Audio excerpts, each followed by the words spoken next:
At my parents' anniversary party, my sister sneered and told me not to fill my plate because I did not pay for anything.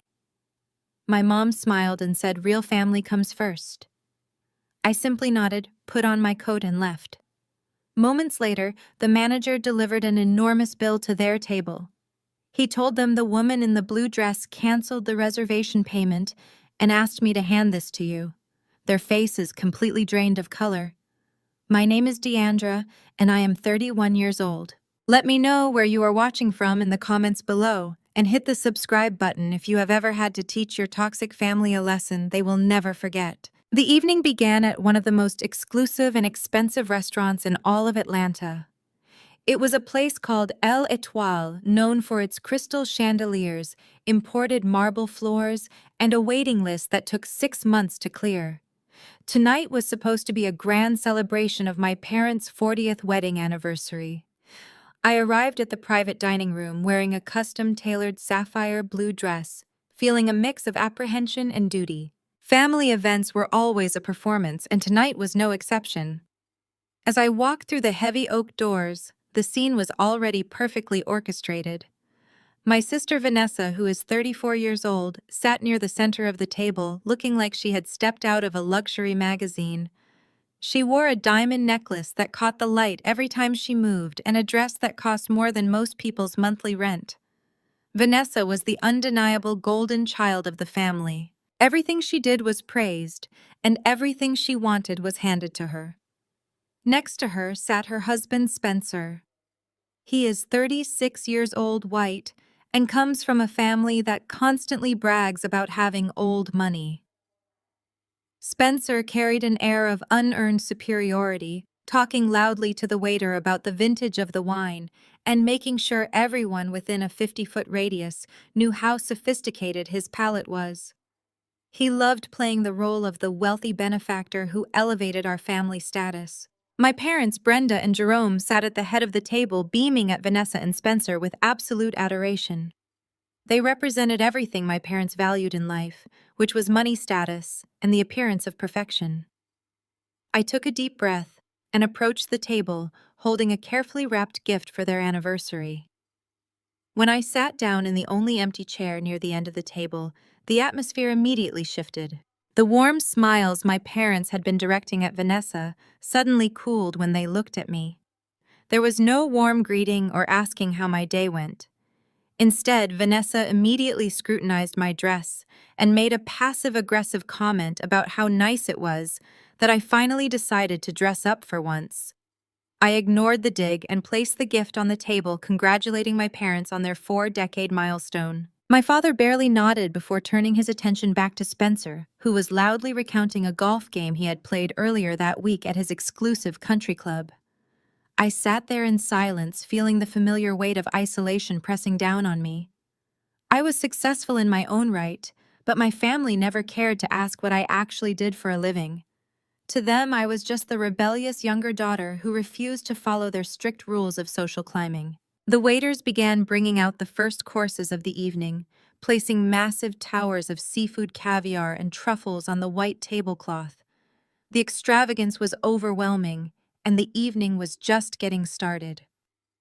I poured myself a glass of water, preparing for the long hours ahead, knowing that I just had to survive this dinner, and then I could go back to my peaceful life. I had no idea that the real test was about to begin. The dinner progressed with the usual endless boasting from Spencer and Vanessa. They ordered the most expensive items on the menu without a second thought. When the main courses arrived, the table was filled with Wagyu beef, roasted duck, and massive butter-basted lobster tails. I had been listening to them talk over me for the past hour and was feeling quite hungry, so I reached out with my serving fork to take one of the lobster tails from the shared platter in the center of the table. Before my fork could even touch the shell, Vanessa slammed her hand down on my wrist. Her perfectly manicured fingernails dug into my skin as she forcefully shoved my hand away and snatched the entire platter of lobster closer to her side of the table. The sudden violent movement caused several crystal glasses to rattle, and the conversation abruptly stopped. I stared at her in shock, pulling my hand back. I asked her what she was doing, keeping my voice as steady as possible. Vanessa let out a sharp, cruel laugh that echoed loudly enough for the neighboring tables to hear. She looked me up and down with an expression of pure disgust and told me not to fill my plate so quickly. She sneered and said I had absolutely no right to eat the expensive food because I did not pay for anything on this table. Her voice was intentionally loud, designed to embarrass me in front of the restaurant staff and the wealthy patrons sitting nearby. She told me I was nothing but a freeloader showing up empty-handed to a luxury dinner just to eat for free. The humiliation burned in my chest, but I kept my face entirely neutral. I looked across the table at Spencer, expecting him to perhaps ease the tension, but instead he leaned back in his chair and chuckled. He swirled the expensive wine in his glass and looked at me with a patronizing smirk.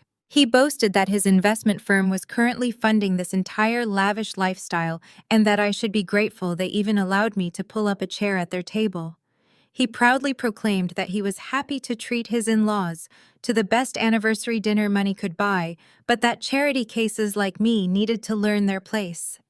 He said that people who do not contribute to the family finances should not expect to enjoy the fruits of his hard labor. The absolute audacity of his statement was staggering. Spencer was sitting there playing the role of the generous millionaire provider while looking down on me like I was a peasant begging for scraps. He told me that if I wanted to eat luxury food, I should have worked harder in life instead of settling for mediocrity. He laughed again and told Vanessa to go ahead and take the biggest lobster tail because she was the wife of the man paying the bills. The sheer arrogance radiating from them was suffocating. I sat frozen, not because I was intimidated, but because I was calculating my next move. I had spent my entire life dealing with their condescension and their desperate need to feel superior to me. But tonight the disrespect had crossed a line that could never be uncrossed. I slowly turned my gaze away from Spencer and looked directly at my parents, Brenda and Jerome. A small part of me, the part that still remembered being a little girl hoping for her parents' protection, waited for them to intervene. I waited for my mother to scold Vanessa for her terrible manners, or for my father to tell Spencer to show some respect. Instead, the reality of my family dynamic struck me with full force. My mother Brenda took a delicate sip of her sparkling water and offered me a condescending smile. She reached over and patted Vanessa on the shoulder approvingly. Then she looked at me and delivered a line that I will never forget for the rest of my life. She told me that real family comes first, and that family members who do not contribute anything of value should not expect to be fed. She said that Vanessa and Spencer were the pillars of our family, and that I needed to stop acting so entitled to their generosity. She literally told her own daughter that I was unworthy of eating a meal because I supposedly did not have the money to foot the bill. The betrayal stung sharply, but I kept my breathing even. Then my father Jerome decided to join the execution. He leaned forward, resting his elbows on the table, and let out a heavy sigh of disappointment. He looked at me with absolute contempt and told me that this entire embarrassing situation could have been avoided if I had just listened to him 5 years ago. He reminded the table that he had arranged for me to work as an administrative assistant at Spencer's investment firm. He mocked my current career, calling me a glorified office janitor because I worked in corporate liquidations and restructuring. He told me that if I had just swallowed my pride and taken the assistant job under Spencer, I might actually have some money in my bank account today. He laughed and said I was spending my days cleaning up garbage from bankrupt companies while my sister was living like royalty. He said it was entirely my fault that I was sitting at a high society dinner acting like a starving beggar. The depth of their delusion was almost comical. They truly believed that Spencer was a financial genius and that I was a struggling failure who needed their pity. They had no idea about the grueling hours I had spent building my career. They did not know that I was a senior partner at a massive private equity firm specializing in mergers and acquisitions. They did not know that the glorified office janitor was actually the person who bought and sold companies worth hundreds of millions of dollars. They were so blinded by their worship of Spencer's fake old money aesthetic and Vanessa's country club status that they had completely written me off. The echo chamber of their arrogance bounced around the table as they all nodded in agreement, sharing a collective moment of superiority at my expense. They had officially chosen their side, and they had chosen the illusion of wealth over their own flesh and blood. For a long moment, the only sound at the table was the clinking of silverware as Vanessa smugly cut into her lobster tail. I did not shed a single tear. I did not raise my voice or throw a glass of water in anyone's face. I simply sat there and let the profound clarity of the moment wash over me. The toxic ties that had bound me to these people for 3 decades finally snapped, and the release felt incredibly empowering. I picked up my linen napkin and carefully wiped the corners of my mouth. I placed the napkin neatly beside my empty plate and pushed my chair back. I stood up tall, smoothing out the wrinkles in my sapphire blue dress. The table fell silent as they watched me, expecting me to throw a tantrum or run out crying. Instead, I looked at my mother and smiled a cold, genuine smile. I told her that she was absolutely right. I said that real family truly does pay their own way, and that it was time for everyone at this table to stand on their own 2 feet. I looked at Spencer and told him I hope he enjoys paying for the rest of his lavish lifestyle. Then I picked up my designer coat and my clutch. I did not say another word. I turned on my heels and walked out of the private dining room, the sound of my stilettos clicking rhythmically against the imported marble floors. As I stepped out into the crisp Atlanta night air, I felt a massive weight lift from my shoulders. I walked straight to my waiting chauffeured Cadillac Escalade and instructed my driver to take me home. Back inside the restaurant, the scene I left behind was about to turn into a nightmare for my family. Exactly 5 minutes after my departure, the restaurant manager approached their table carrying a black leather folder. He placed the heavy folder directly in front of Spencer with a very serious expression. Spencer laughed, boasting that the bill had finally arrived, and reaching for his wallet to play the big spender. He opened the folder, and his arrogant smile instantly vanished. The total printed at the bottom of the receipt was $18,500. The manager cleared his throat and announced in a clear voice that the woman in the blue dress who had just left had contacted the front desk. He informed the stunned family that she had officially canceled the anonymous Black American Express card authorization that had been placed on file to cover the entire anniversary party. The manager stated that she requested the bill be handed directly to the gentleman who claimed to be funding the lifestyle. The blood completely drained from Spencer's face. Vanessa gasped, and my parents stared at the bill in absolute horror. The illusion was shattered. The free ride was over. And the glorified office janitor had just handed them the tab for their own arrogance. Spencer stared at the small piece of black leather resting on the white tablecloth, as if it were a venomous snake preparing to strike. The heavy silence in the private dining room was only broken by the soft classical music playing from the hidden speakers in the ceiling. Vanessa was the first to find her voice. She demanded to know what the manager was talking about and insisted that there must be some sort of massive mistake. She pointed a perfectly manicured finger at the manager and shrilly declared that her husband was a very important man in the Atlanta investment community and that they did not appreciate being the subject of a tasteless prank. The restaurant manager, a seasoned professional who had catered to politicians and celebrities for over 20 years, did not even blink. He maintained a perfectly neutral expression and politely reiterated that there was no mistake. He explained that the reservation had been originally secured with a Black American Express card belonging to the woman who had just departed. Since she had revoked her authorization for the final charges, the establishment required a new method of payment before the party could leave the premises. My father Jerome shifted uncomfortably in his padded chair and looked at Spencer. He tried to force a jovial laugh, slapping his son-in-law on the shoulder and saying that this was just my typical dramatic behavior.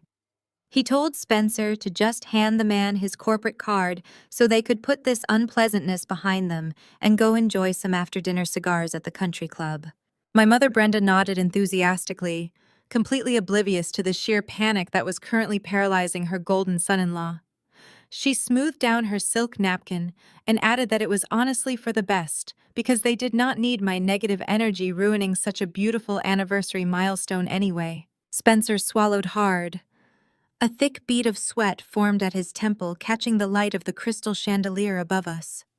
He reached into his tailored suit jacket with trembling fingers and pulled out a heavy metal credit card.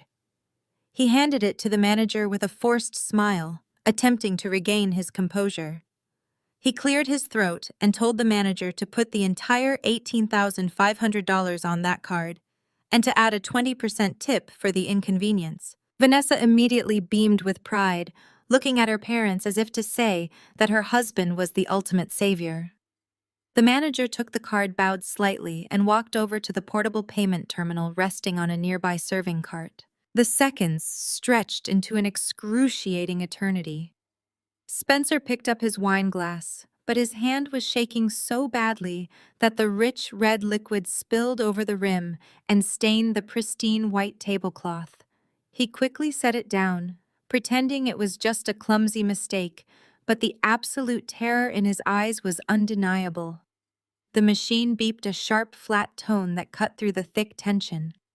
The manager looked at the screen, frowned slightly, and ran the card again. Another flat beep echoed in the quiet room. The manager turned back to the table, holding the metal card between his fingers. He apologized and stated that the card had been declined by the issuer. Vanessa scoffed loudly, crossing her arms over her chest. She told the manager that his payment machine was clearly broken because that was a premium corporate account with an unlimited balance. Spencer quickly jumped in his voice noticeably, an octave higher than usual. He stammered that his bank must have put a fraud alert on the account because of the unusually large dinner charge late in the evening. He frantically dug into his expensive leather wallet and pulled out another credit card, this one a standard platinum reward card, and shoved it toward the manager. He commanded him to just run this second one instead, and they would sort out the ridiculous fraud alert with his wealth manager in the morning. The manager accepted the second card with a tight nod. He slid it into the machine and waited. A beep sounded, indicating it was declined. The manager tried a third time with the exact same result. The atmosphere in the dining room shifted from tense to utterly humiliating.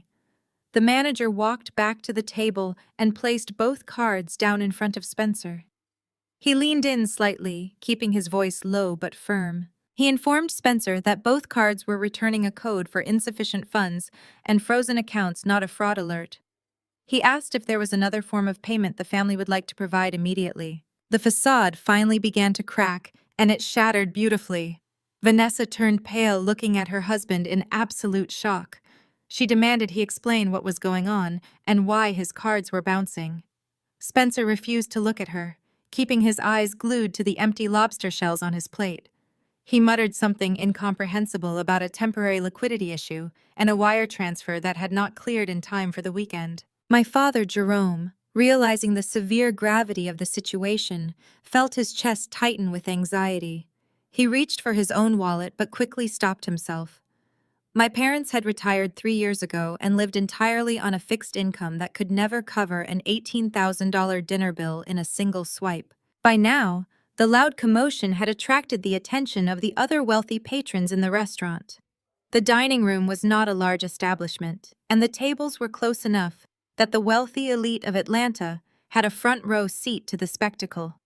The mayor of the city was dining 2 tables away, and several prominent real estate developers, whom Spencer had always desperately tried to impress, were watching the scene unfold, with barely concealed amusement. The whispers began to ripple through the dining room.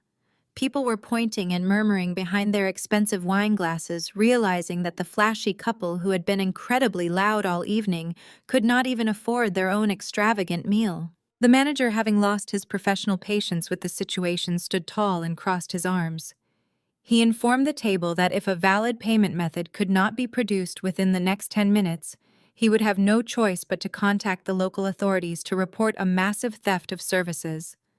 The threat of police involvement hung in the air like a heavy dark cloud. The idea of the police arriving at the most exclusive restaurant in the city to arrest my parents and sister on their 40th anniversary was the ultimate nightmare for a family that completely worshipped social standing and community reputation. My mother, Brenda, began to hyperventilate. She clutched her chest, tears welling in her eyes as the harsh reality of their public humiliation set in.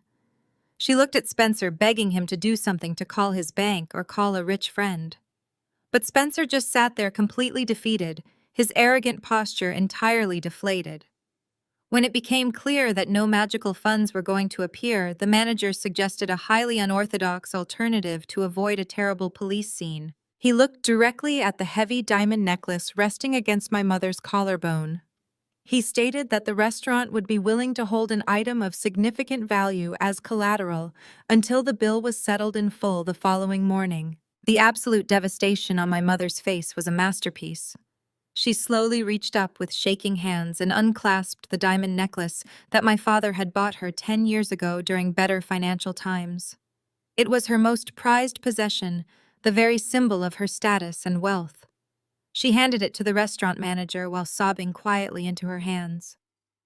Vanessa hid her face in her napkin, too ashamed to look at the powerful people staring at them from the neighboring tables. Spencer kept his head down as the manager handed them a temporary receipt for the collateral and told them they were free to leave the premises.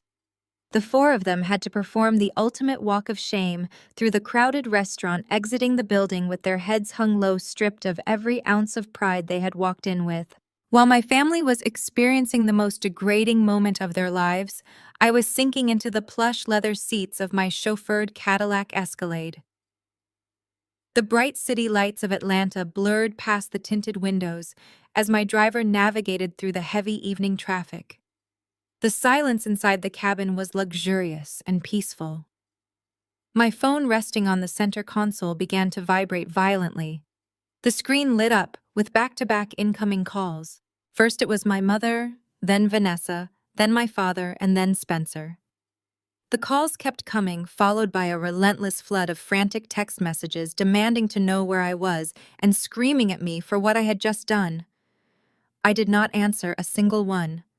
I simply reached over, pressed the silent button, and turned the phone face down on the leather seat. I opened the small refrigerated compartment between the seats and pulled out a chilled bottle of premium champagne. I popped the cork, the soft hiss filling the quiet car, and poured myself a generous glass.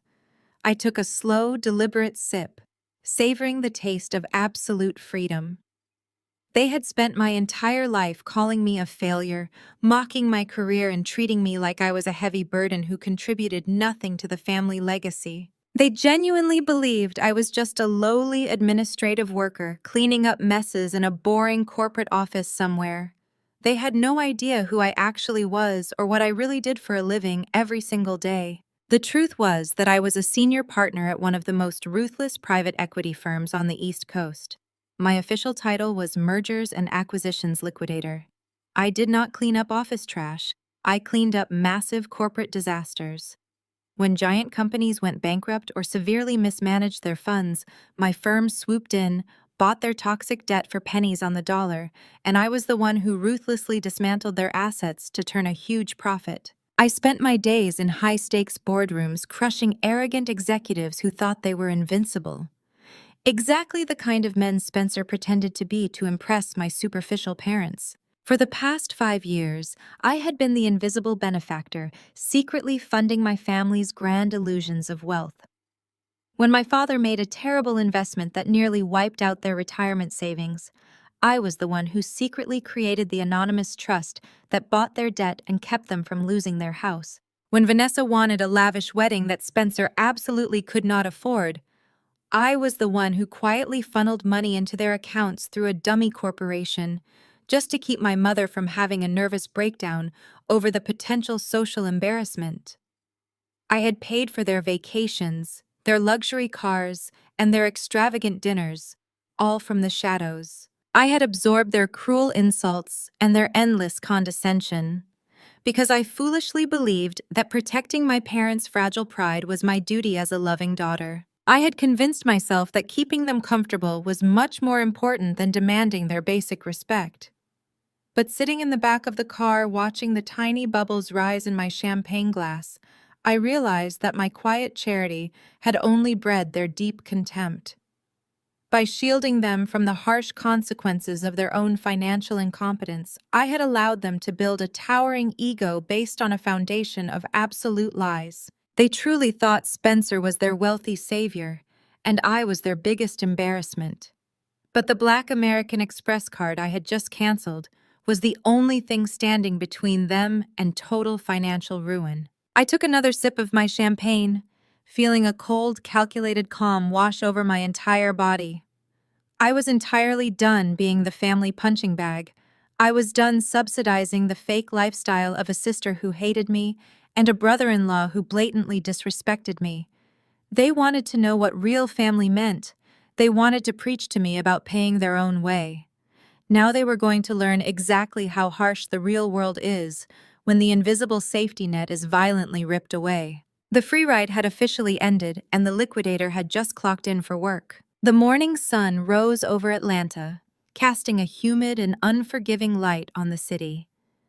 But for my mother, Brenda, and my sister Vanessa, the new day brought absolutely no warmth. They were entirely consumed by the burning humiliation of the previous night. Spencer had spent the entire car ride home sweating and stammering through a convoluted web of excuses about offshore bank accounts, frozen wire transfers, and malicious corporate sabotage. My parents had swallowed every single lie because the alternative, admitting their golden son-in-law was a broke fraud, was simply too devastating for their fragile egos to handle. Instead, they redirected every ounce of their venom toward the easiest target they knew, which was me.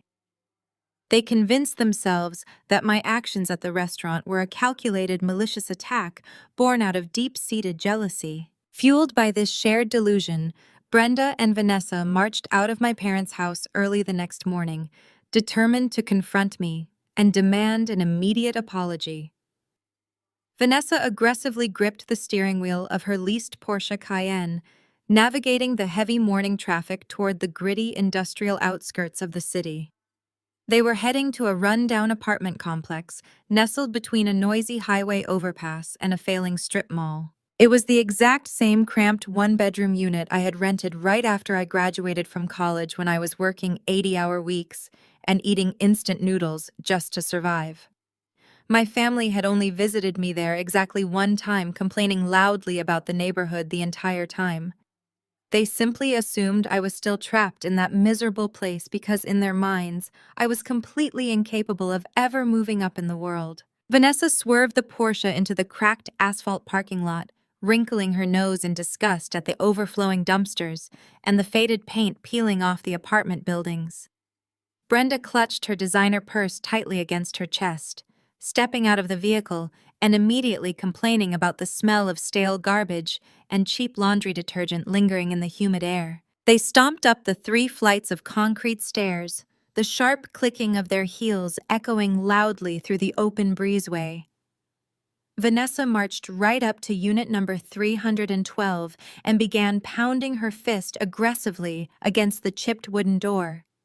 She yelled my name through the cheap wood, demanding that I open the door immediately and face the consequences of my embarrassing temper tantrum from the night before. They stood there for several minutes, taking turns aggressively banging on the door and shouting empty threats. They promised to drag my name through the mud and cut me off from the family forever, completely ignoring the irony that I had already happily cut myself off. Their loud commotion eventually attracted the attention of a gruff elderly man holding a clipboard who was walking down the breezeway. It was Mr. Hendricks, the building manager who had owned the property for 20 years. He glared at the 2 wealthy women causing a scene on his property and sharply asked them what on earth they thought they were doing pounding on his tenant's door at 8 in the morning. Brenda immediately puffed up her chest, putting on her best country club voice, and haughtily informed the man that they were looking for Deandra. She commanded the manager to use his master key to open the door because she was my mother, and she had an urgent family matter to discuss.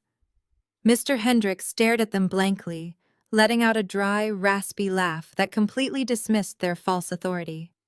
He shook his head and bluntly informed them that nobody named Deandra lived in that unit anymore. Vanessa rolled her eyes, insisting that the manager must be mistaken because her sister was a lazy failure who could never afford to live anywhere else. Mr. Hendricks crossed his arms over his chest and looked at them with a mixture of annoyance and pity.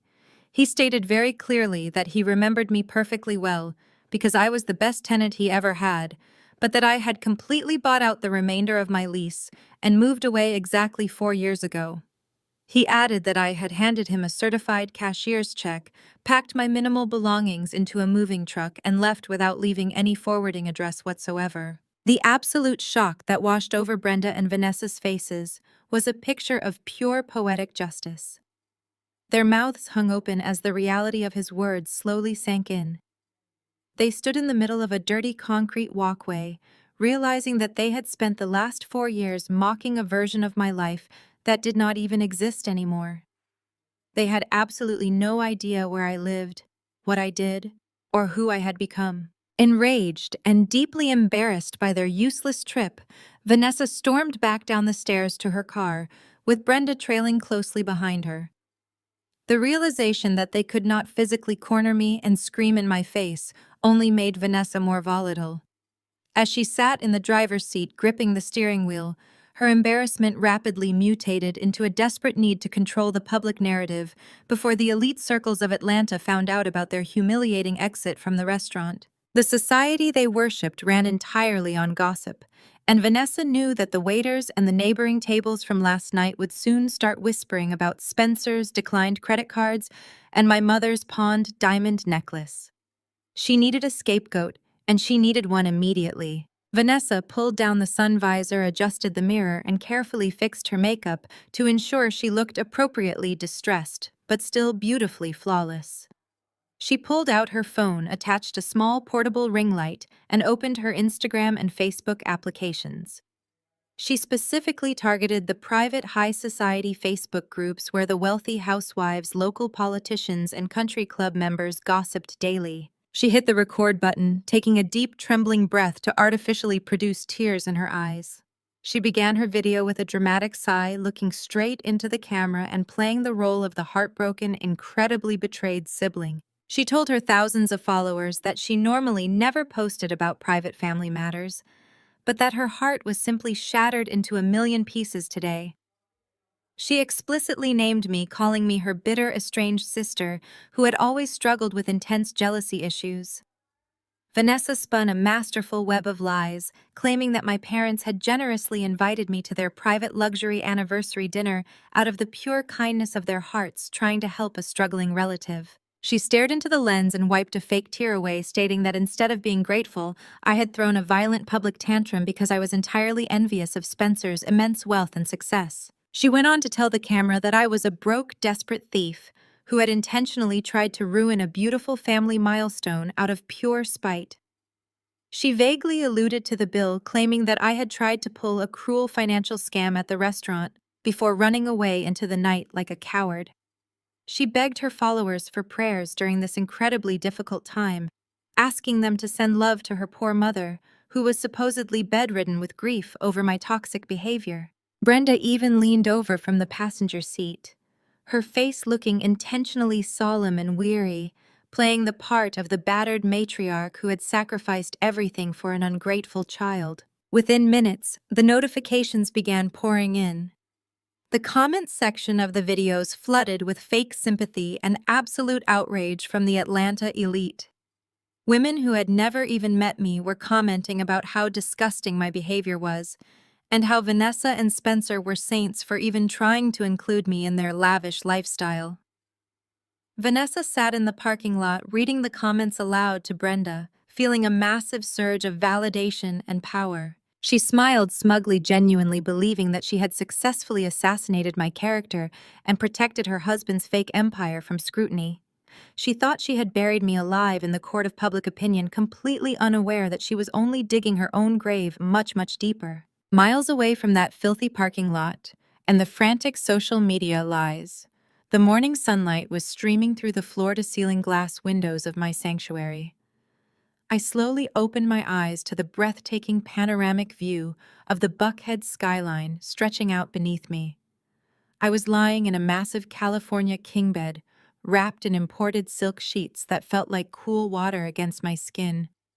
There was no screaming, no panic, and absolutely no anxiety. The air in my $4 million penthouse was perfectly climate-controlled and utterly silent, save for the soft hum of the smart home system, quietly adjusting the automated blinds to let the natural morning light filter into the massive space. I stretched my arms out, taking a moment to simply exist in the peaceful luxury that I had built with my own two bare hands.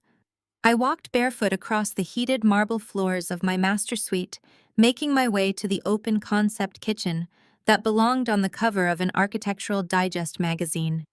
I stood in front of my high-end Italian espresso machine, listening to the comforting grinding of the fresh beans and watching the dark, rich coffee pour into my cup. I leaned against the massive quartz kitchen island, picking up my phone to check my morning briefings.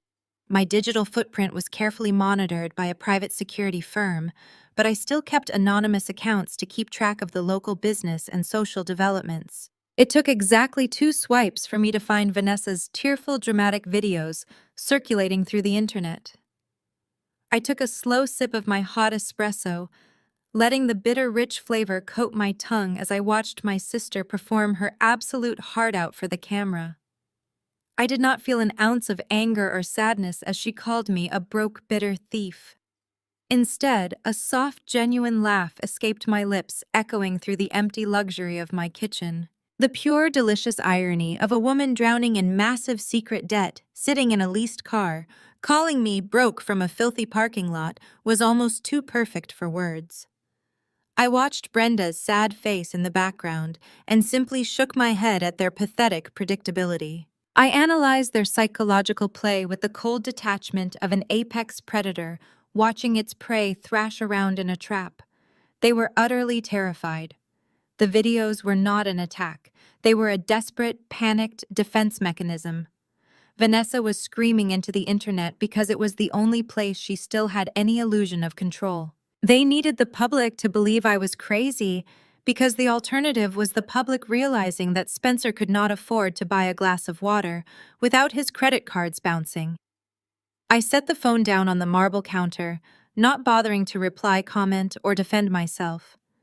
True power does not need to argue with desperate lies. True power simply waits for the execution. A soft chime echoed through the penthouse, indicating that my private elevator had reached my floor. The heavy polished doors slid open, revealing my personal concierge and executive assistant, Elias. He was dressed in a sharp tailored suit, holding a sleek black velvet box in his gloved hands. Elias walked into the kitchen, offering me a polite professional nod.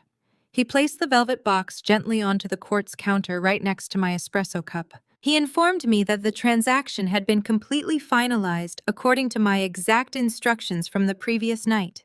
He had gone directly to the restaurant management team the moment their doors opened this morning, and he had paid the $18,500 bill in full using my corporate account. I reached out and slowly opened the lid of the velvet box. Resting on a bed of dark satin was the heavy diamond necklace that my father had bought for my mother 10 years ago.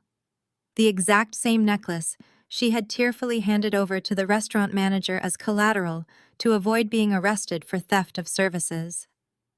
It sparkled brilliantly under the recessed lighting of my kitchen, looking both beautiful and incredibly pathetic at the same time. I did not buy it back out of any lingering sense of familial love or hidden affection for my mother. There was absolutely no warmth in my chest as I stared at the diamonds. I had bought the necklace back because it was a tangible symbol of their complete and utter submission. It was a receipt of their failure and a physical reminder that their entire existence was now entirely at my mercy. I picked up the cold, heavy jewelry, letting the diamonds run through my fingers like small, sharp stones. They had mocked me, insulted my career, and told me that real family pays their own way. Now I literally owned the most valuable thing my mother possessed, and I had purchased their freedom without them even realizing it yet. I placed the necklace back into the velvet box, snapping the lid shut with a sharp, definitive click. I handed the box back to Elias, instructing him to place it securely inside my hidden wall safe. The smear campaign on social media meant absolutely nothing to me now. Vanessa could have all the fake sympathy in the world, but I held the keys to their actual reality, and the real game had not even started yet. An hour later, my driver pulled the massive Cadillac Escalade up to the sweeping glass entrance of my corporate headquarters located in the very heart of Midtown Atlanta. The towering skyscraper reflected the bright morning sun, like a massive glowing beacon of financial dominance. I stepped out of the luxury vehicle and walked through the spinning revolving doors, feeling the familiar and intoxicating shift in the atmosphere that always accompanied my arrival at the firm. The lively morning chatter in the vast marble lobby immediately hushed to a respectful whisper, as employees quickly stepped aside to clear a wide path for my approach. I did not ever have to demand respect in this towering building, because my ruthless reputation preceded me everywhere I went. I stepped into my private express elevator and swiped my encrypted access card, heading straight for the top floor where the senior partners operated in absolute silence and power. Today started out just like any other busy day, with a highly aggressive high-stakes meeting in the main executive boardroom. I walked into the massive glass-walled room where 5 heavily perspiring executives from a failing logistics startup were sitting nervously around a polished mahogany table. They had spent the entire last hour pitching my team of junior analysts, desperately trying to secure a multi-million-dollar bailout package to save their rapidly sinking company. They were all wearing incredibly expensive designer suits and sporting flashy luxury watches they could clearly no longer afford, desperately clinging to the fading illusion of their corporate success.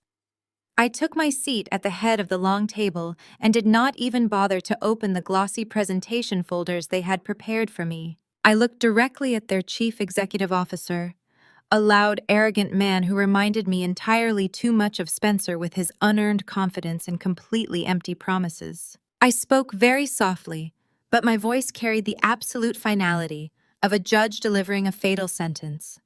I recited their actual devastating financial metrics completely from memory, breaking down their bloated executive salaries, their massive unnecessary overhead costs, and their completely unsustainable cash flow burn rate. I watched the color completely drain from their faces as I systematically dismantled their entire fragile business model in less than 10 minutes. The chief executive officer tried to interrupt me, stammering wildly about projected fourth-quarter growth and upcoming unverified contracts that would supposedly save them. I raised a single hand, silencing his desperate rambling instantly. I calmly informed him that my private equity firm was absolutely not a charity and that we were not in the business of funding corporate delusions for failing men. I told them with cold precision that their company was officially dead and that I was acquiring their toxic debt strictly to liquidate their remaining physical assets and sell them off for parts. One of the startup founders began to quietly weep, putting his head in his shaking hands as the crushing reality of his total financial ruin finally set in. I felt absolutely no pity for them or their tears. In my specific line of work, emotions are considered a severe liability. My job is to seek out financial rot, to carve out the diseased tissue of bad investments, and to extract maximum profit from the broken bones left behind. I instructed my ruthless legal team to immediately draft the final liquidation agreements, and I walked out of the boardroom, leaving the ruined executives sitting in a silent graveyard of their own making. This was my kingdom, and this was where I truly thrived. I was an apex predator in an ocean of corporate sharks, and I had spent the last decade sharpening my teeth on men exactly like them. I returned to my massive corner office where the floor-to-ceiling glass windows offered an unobstructed panoramic view of the sprawling Atlanta skyline. My office was a perfect sanctuary of minimalist luxury, decorated in dark, rich wood and brushed steel, reflecting the cold, unyielding precision with which I conducted all my business affairs. I stood by the window for a long moment, watching the tiny cars moving slowly on the highway far below, completely disconnected from the messy, petty human drama happening down at the ground level. I thought briefly about my mother and sister screaming their pathetic lies into their cell phones in a dirty parking lot miles away, and the stark contrast between our two lives felt almost cinematic in its perfection. A gentle knock on the heavy oak door pulled me away from my deep thoughts. My executive assistant, Elias, stepped into the room holding a thick, bright red folder. In our aggressive firm, a red folder meant a highly volatile, distressed asset that required immediate senior partner intervention. Elias walked over to my polished desk and placed the heavy file right in the center, resting it perfectly square. He informed me that our firm had just completed a massive bulk acquisition of bad debt from a failing regional bank earlier that exact morning. The struggling bank had been quietly offloading their absolute worst-performing commercial loans at a steep discount just to clear their toxic books before an upcoming federal financial audit. Elias explained that this particular portfolio had been flagged by our highly advanced risk assessment algorithm due to an extreme default probability and multiple glaring signs of severe financial mismanagement. I took my seat in my high-back leather chair and pulled the red folder closer to me. I asked Elias what corporate sector the portfolio belonged to, assuming it was just another bloated tech startup or a mismanaged commercial real estate firm that had foolishly over-leveraged its properties. Elias maintained his perfect professional composure, but I noticed a very slight hesitation in his posture before he spoke. He stated that it was a boutique investment and wealth management group that catered heavily to the local Atlanta elite. He carefully added that the primary guarantor of the massive debt seemed to be highly active in the exact same local social circles that my family frequently associated with. I flipped open the heavy cardboard cover and looked at the bold, black letters printed at the very top of the executive summary page. My heart completely stopped beating in my chest. The cool, conditioned air in my spacious office suddenly felt very thin, and the ambient noise of the bustling city outside vanished into absolute dead silence. The company name staring back at me in stark black ink was Spencer Holdings. The sheer, utter impossibility of the moment washed over me, making me genuinely wonder if I was suffering from a vivid, stress-induced hallucination. The universe works in incredibly mysterious and profound ways, but this level of perfect poetic alignment felt almost terrifying to witness. Atlanta was a massive, sprawling metropolis, but the exclusive circle of high society elite was actually an incredibly small and incestuous pond. Everyone borrowed money from everyone else, and the fake wealth ecosystem was constantly cannibalizing itself to survive another day. Spencer had apparently borrowed millions upon millions of dollars from a regional bank that had ultimately failed and subsequently sold all of his bad debt to my specific firm. The very firm where the so-called glorified office janitor happened to be the senior partner in absolute charge of liquidating toxic assets. I stared at his name printed on the legal documents for several long minutes, feeling a strange mixture of awe and absolute predatory excitement building rapidly in my chest. I dismissed Elias, instructing him to hold all of my incoming phone calls and completely cancel all of my afternoon meetings, because I needed to personally conduct an immediate and thorough deep dive into this specific financial portfolio. As the heavy office door clicked shut, leaving me entirely alone, I leaned forward and began to turn the pages of my brother-in-law's impending doom. What I uncovered over the next 3 grueling hours was a financial bloodbath of truly epic proportions. I traced every single desperate line of credit, every hidden wire transfer, and every blatantly falsified asset declaration he had ever submitted. The vast mountain of documents painted a vivid and pathetic picture of a man who was desperately drowning in a sea of his own fraudulent illusions. Spencer was absolutely not old money, as he so proudly loved to claim to anyone who would listen. The detailed background check attached to the back of the file revealed that his family trust fund had completely run dry over 7 years ago, severely depleted by his parents' own bad investments and their lavish, irresponsible spending habits.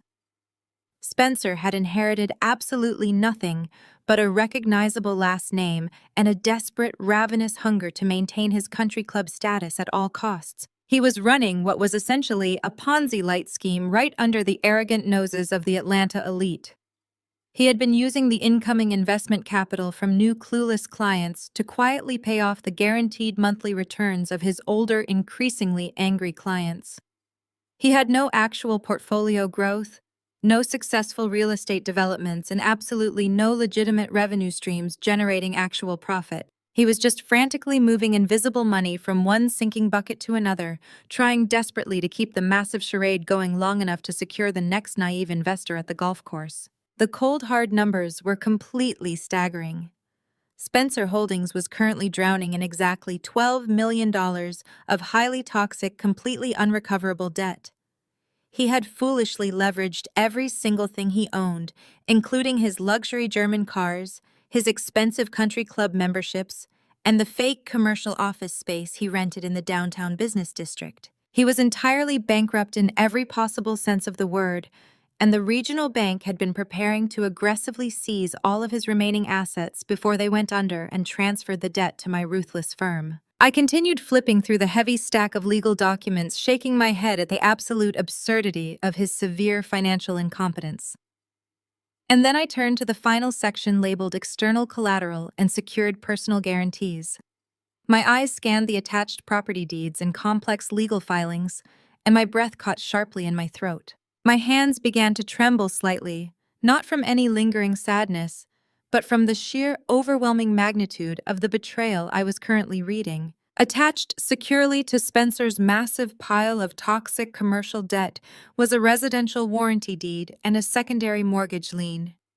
It was for a large, sprawling property located in one of the most affluent, quiet suburbs in the entire city.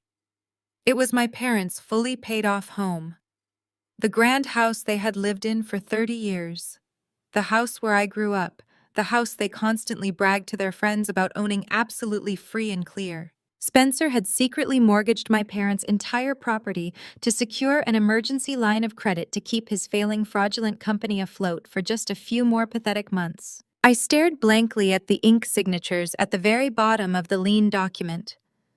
My father, Jerome, and my mother, Brenda, had both proudly signed the legal documents, completely signing away their most valuable asset to their golden white son-in-law.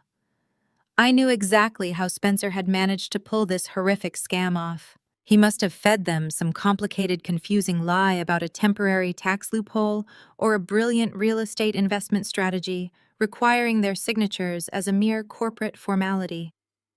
My parents were so deeply blinded by their absolute worship of his perceived status, and so desperate to secure their prominent place in his wealthy inner circle that they had eagerly signed over the literal roof over their heads without ever bothering to read the fine print. They had willingly handed their entire life over to a lying fraud who was currently $12 million in the red.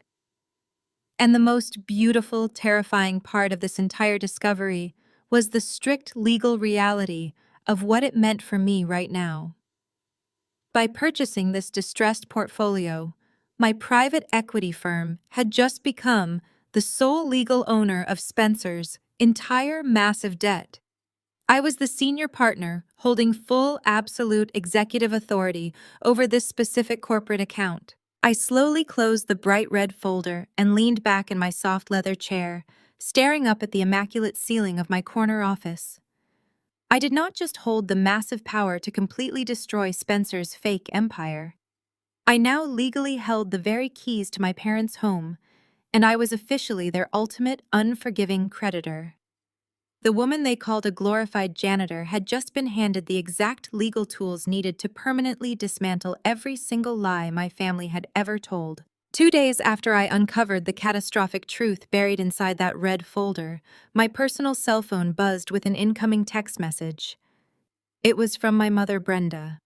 The message was sickeningly sweet, completely overflowing with fake affection and heart emojis, asking if her youngest daughter had time to meet for a quick cup of coffee to catch up.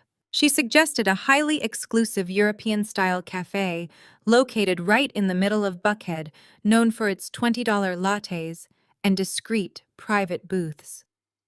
I stared at the glowing screen of my phone, feeling a cold, calculated amusement spreading through my chest.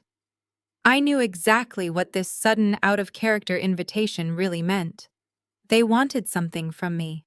The smear campaign that Vanessa had launched on social media was still actively burning through the Atlanta elite circles, painting me as a jealous, broke villain, while Spencer continued to play the wealthy victim.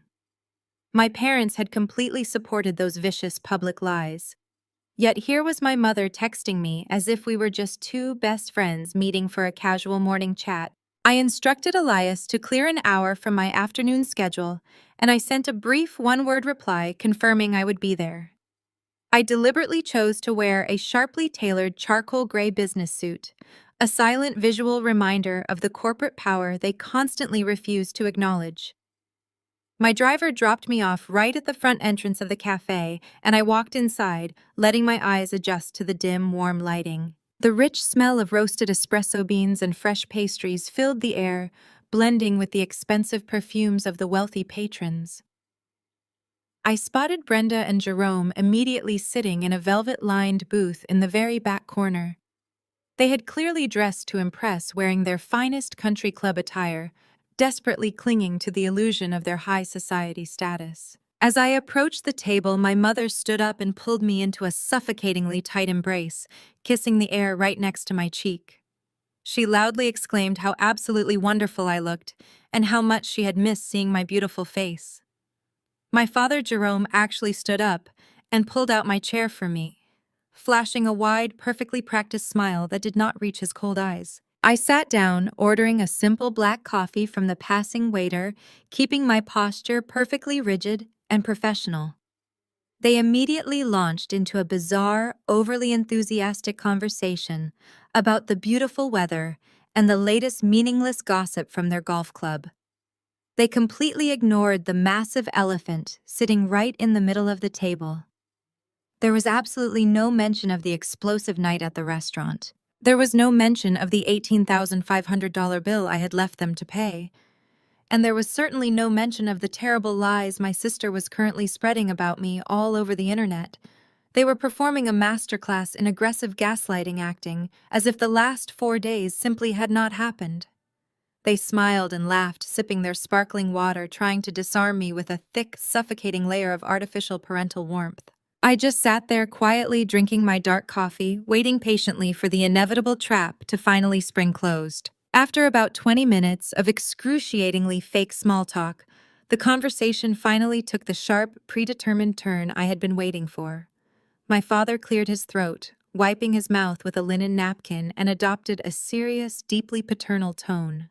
He leaned forward, resting his elbows on the polished wood table, and looked at me with an expression of profound manufactured patience. He told me that family is the most important thing in the world, and that sometimes family members have small disagreements that need to be forgiven and forgotten. He completely glossed over the severe public humiliation they had subjected me to, and instead smoothly reframed the entire restaurant incident as just a silly little misunderstanding. My mother immediately chimed in, placing her hand gently over mine. She told me that they loved me very much, and that they knew I deeply regretted causing such a terrible scene at their anniversary dinner. The sheer audacity required to suggest that I was the one who needed to apologize was staggering, but I kept my face completely blank, allowing them to dig their hole even deeper. Jerome reached down into his leather briefcase resting on the floor and pulled out a thick manila envelope. He placed it on the table between our coffee cups and slowly slid it across the smooth surface until it was resting directly in front of me. He offered a warm, reassuring smile and explained that Spencer and Vanessa were currently in the middle of closing a truly massive, highly lucrative real estate acquisition. He lied with absolute, flawless precision, telling me that Spencer's investment firm was simply moving so much liquid capital around that they had temporarily triggered a minor bureaucratic tax loophole. Jerome smoothly claimed that because of my complete lack of major assets and my low-profile administrative job, I was in the perfect legal position to help them out. He casually patted the top of the envelope and stated that it was just a routine administrative tax form, a minor family favor that would help Spencer bypass some annoying red tape with his accountants. Brenda squeezed my hand again, her eyes wide with fake sincerity. She leaned in close and whispered that signing this simple little document would be the absolute perfect way for me to apologize for my embarrassing behavior at the restaurant. She promised me that if I just did this one tiny favor for Spencer, Vanessa would completely forgive me, and we could all go back to being a happy, perfect family again. They were using a highly toxic combination of guilt manipulation and the desperate promise of their conditional love to try and force my hand. They truly believed I was incredibly stupid. They thought the little girl who used to beg for their approval was still sitting across from them, completely willing to jump through burning hoops just to earn a single scrap of their affection. My father even pulled an expensive fountain pen from his jacket pocket and placed it right next to the envelope, tapping the table impatiently. He told me to just quickly sign on the dotted lines marked with the yellow sticky notes, so he could rush the paperwork back to Spencer's lawyers before the banks closed for the weekend. He said there was absolutely no need for me to bore myself reading all the complicated legal jargon because he had already personally reviewed everything and assured me it was entirely safe. The way they seamlessly tag-teamed the lie was almost impressive, proving that they had likely rehearsed this exact script multiple times before calling me. They wanted to blindside me with kindness, overwhelm me with family guilt, and rush me into signing away my life without asking any questions. I looked down at the thick stack of papers resting inside the envelope, feeling a dark, predatory thrill racing through my veins. I knew exactly what was inside that envelope before my fingers even touched the seal. I knew because I was the senior liquidator who currently owned the exact multi-million-dollar debt they were so desperately trying to outrun. I picked up the expensive fountain pen my father had provided and rolled it slowly between my fingers, feeling the heavy weight of the metal. My mother breathed a very audible sigh of absolute relief, wrongly assuming that my silence was a sign of total submission. She signaled to the waiter to bring the dessert menu, cheerfully announcing that we should order some rich chocolate cake to celebrate putting all of this ugly family drama behind us. Jerome smiled broadly, checking his luxury watch and loudly declaring that Spencer was going to be so thrilled to hear that the little tax problem was finally resolved. They were already celebrating their successful manipulation, completely oblivious to the reality that the woman sitting across from them was no longer their naive little scapegoat, but rather the corporate executioner holding the axe over their necks. I placed the pen back down on the table, aligning it perfectly parallel to the manila envelope. I did not say a word as I slowly reached out and pulled the thick stack of legal documents out of the protective casing. My father immediately bristled, reaching out to stop my hand, but I shot him a glare so cold and authoritative that he physically recoiled into his side of the booth. I flipped past the cover page, completely ignoring the yellow sticky notes guiding me blindly to the signature lines. My eyes rapidly scanned the dense legal text, immediately identifying the predatory language buried deep within the paragraphs. Just as I had suspected, this was not a routine administrative tax form or a minor bureaucratic loophole. The document I was holding in my hands was an unconditional personal guarantee and a sweeping assumption of liability contract. If my pen had touched that paper, I would have instantly become legally and personally responsible for completely covering Spencer's massive $12 million corporate default. They were trying to chain me directly to the sinking anchor of his fraudulent empire. They were actively trying to completely destroy my entire financial future just to buy their fake golden son-in-law a few more months of breathing room. The sheer unadulterated evil of their plan was breathtaking.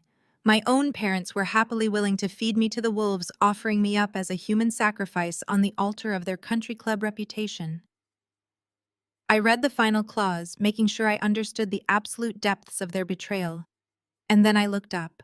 Brenda and Jerome were staring at me, their fake smiles beginning to slowly melt off their faces as they realized I was actually comprehending the complex legal jargon they thought I was too stupid to understand. A deep, genuine smile slowly spread across my face. It was not a happy smile, but rather the terrifying smile of a predator that had finally cornered its prey. I looked my father dead in his eyes, refusing to blink, refusing to look away. I firmly grasped the thick stack of heavy legal paper with both hands and slowly, deliberately tore the entire document directly down the middle.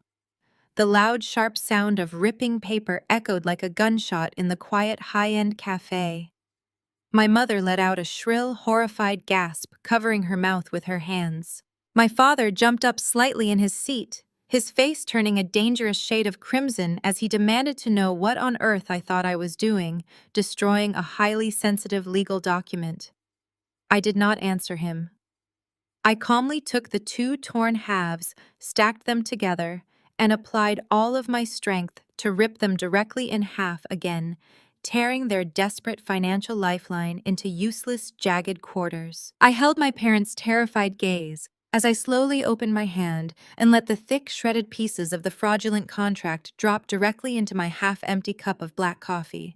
The dark, hot liquid immediately soaked into the paper, ruining the ink and completely destroying any chance of the document ever being salvaged.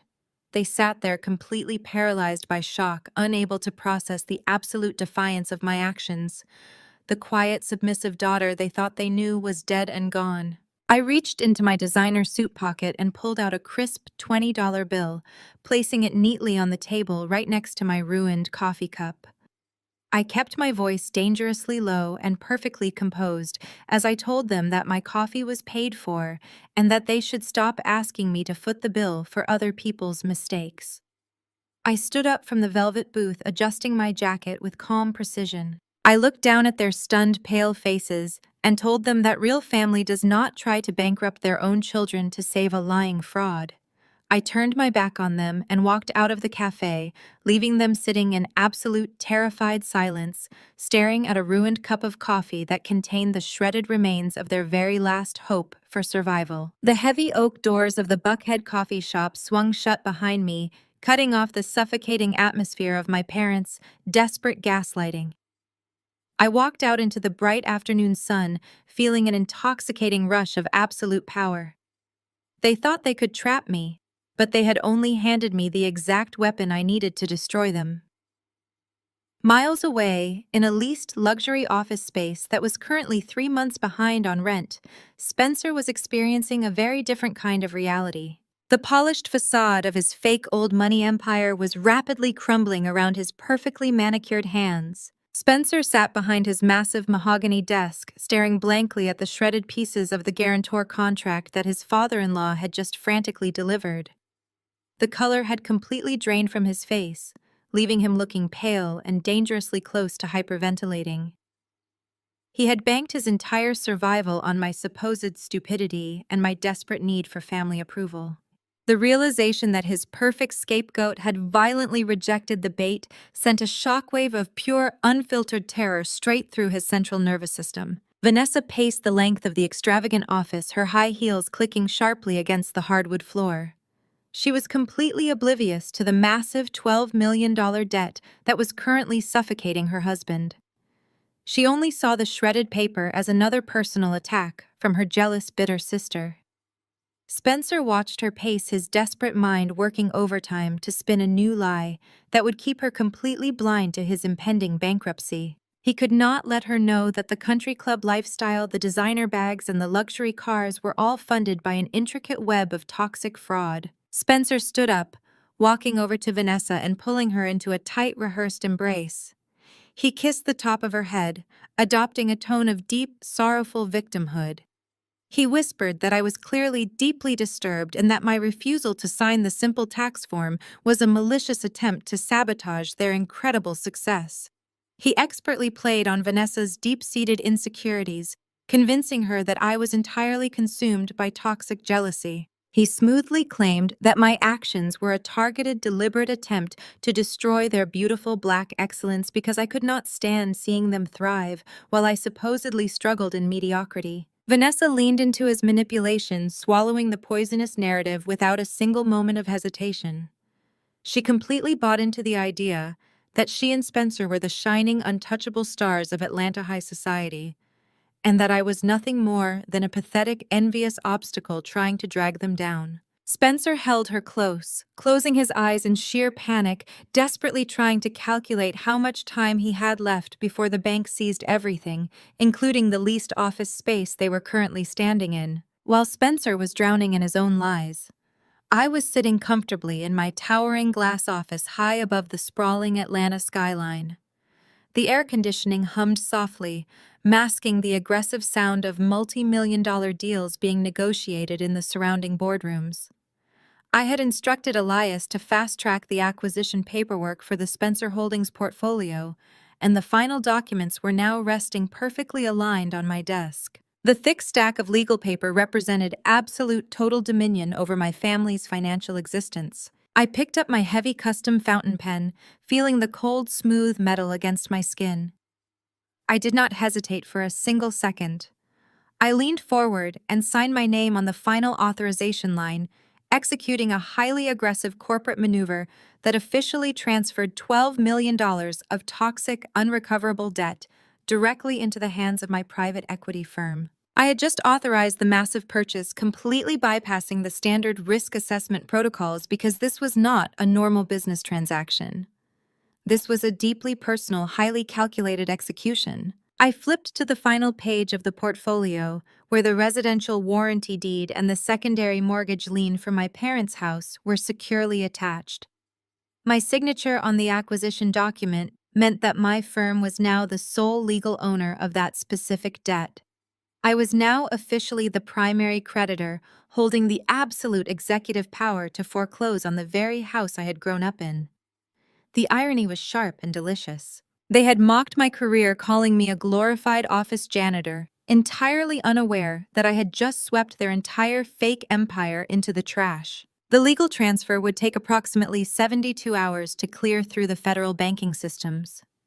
For those 3 days, Spencer would exist in a terrifying limbo, knowing his debt had been sold, but having absolutely no idea who the ruthless new creditor actually was.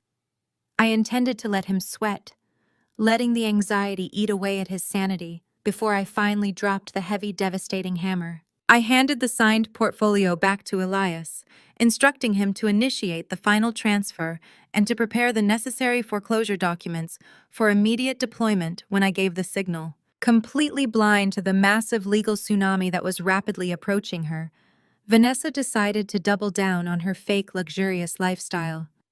The public humiliation at the anniversary dinner and the shredded tax document had only fueled her desperate need to project an image of untouchable wealth. She needed the elite circles of Atlanta to believe that she was still reigning supreme at the very top of the social hierarchy. She could not afford to let any rumors of financial instability take root in the highly judgmental country club gossip mill. Vanessa aggressively took to social media, posting a rapid-fire series of highly curated, heavily filtered photos and videos. She documented a massive shopping spree at the most exclusive luxury boutiques in Buckhead, flashing shopping bags from designers that I knew for a fact Spencer could absolutely no longer afford. She posted a staged, overly enthusiastic video of herself picking up a brand new top-of-the-line Porsche Cayenne directly from the dealership, prominently displaying the temporary dealer tags. She claimed it was a spontaneous, just because gift from her incredibly successful wealthy husband, completely hiding the reality that the car was likely leased under a desperate predatory financing agreement. Her social media feeds were entirely flooded with constant, eager updates about her meticulous preparations for the upcoming Atlanta Heritage Charity Gala. It was the absolute premier social event of the season, a highly exclusive gathering of the most powerful, wealthy, and influential Black families in the entire city. Securing a VIP table at the gala was the ultimate status symbol, a very public declaration that you truly belonged among the elite. Vanessa posted multiple videos of herself trying on extravagant rented designer gowns, bragging loudly about the massive corporate donations Spencer was supposedly preparing to make at the highly publicized event. She was aggressively building a towering, fragile house of cards, completely unaware that a hurricane was quickly approaching. She was so deeply desperate to maintain the pristine illusion of her golden child status that she was willing to drag her husband deeper into severe, unrecoverable debt just to look good for a single night. I watched her frantic social media performance from the quiet luxury of my $4 million penthouse, sipping a glass of expensive wine. I knew exactly what was coming. The gala was scheduled for this upcoming Saturday night, and it was going to be the perfect, highly public stage for the absolute and total annihilation of their pathetic fake empire. The luxurious high-end boutiques of Phipps Plaza were practically vibrating with the frantic, chaotic energy of Atlanta high society as wealthy socialites desperately prepared for the highly anticipated upcoming Heritage Charity Gala. Deep inside a highly exclusive private fitting room that smelled heavily of expensive gardenia perfume and chilled champagne, Vanessa and Brenda were aggressively sorting through a massive rolling rack of heavily beaded designer gowns. The stark, terrifying reality of their total financial ruin had completely failed to penetrate their incredibly thick state of absolute delusion. Spencer had spent the entire previous evening desperately spinning a new masterful web of deceit, assuring his highly gullible wife and equally superficial mother-in-law that a massive multi-million-dollar commercial real estate deal was actively closing on the very night of the gala. He had stared them dead in the eyes and promised them that this legendary phantom corporate deal would not only instantly clear up all of their temporary and annoying liquidity issues, but would also permanently elevate their family to an entirely new echelon of untouchable Black excellence and elite wealth. Vanessa swallowed the massive lie with terrifying ease because her fragile ego simply could not imagine a world where she was not the absolute sparkling center of the wealthy universe. She stood proudly in front of a massive gilded trifold mirror, turning side to side to admire a breathtaking emerald green silk gown that cost significantly more than most hardworking people's entire annual salary. She confidently handed her newly acquired high-interest credit card to the fawning sales associate, completely and utterly ignoring the dangerous fact that she had just opened this specific credit account only yesterday, with a highly predatory interest rate, just to temporarily maintain her fake rich aesthetic. The nervous sales associate discreetly ran the plastic card, holding her breath, as the digital machine processed the massive, ungodly transaction. When the machine finally beeped with a miraculous approval, Vanessa let out a loud, arrogant sigh of immense relief, expertly masking it as a sigh of deep exhaustion from her supposedly busy and demanding social schedule. She truly believed she was fooling everyone in the room with her performance of casual, careless wealth. Brenda sat heavily on a plush velvet sofa nearby, holding up a heavily sequined silver column dress against her chest while sipping her third glass of complimentary champagne. She loudly praised Vanessa for choosing such a stunning, wealthy-looking gown, proudly proclaiming to the entire boutique staff that they desperately needed to look like absolute royalty when Spencer finally announced his massive corporate triumph at the gala tonight.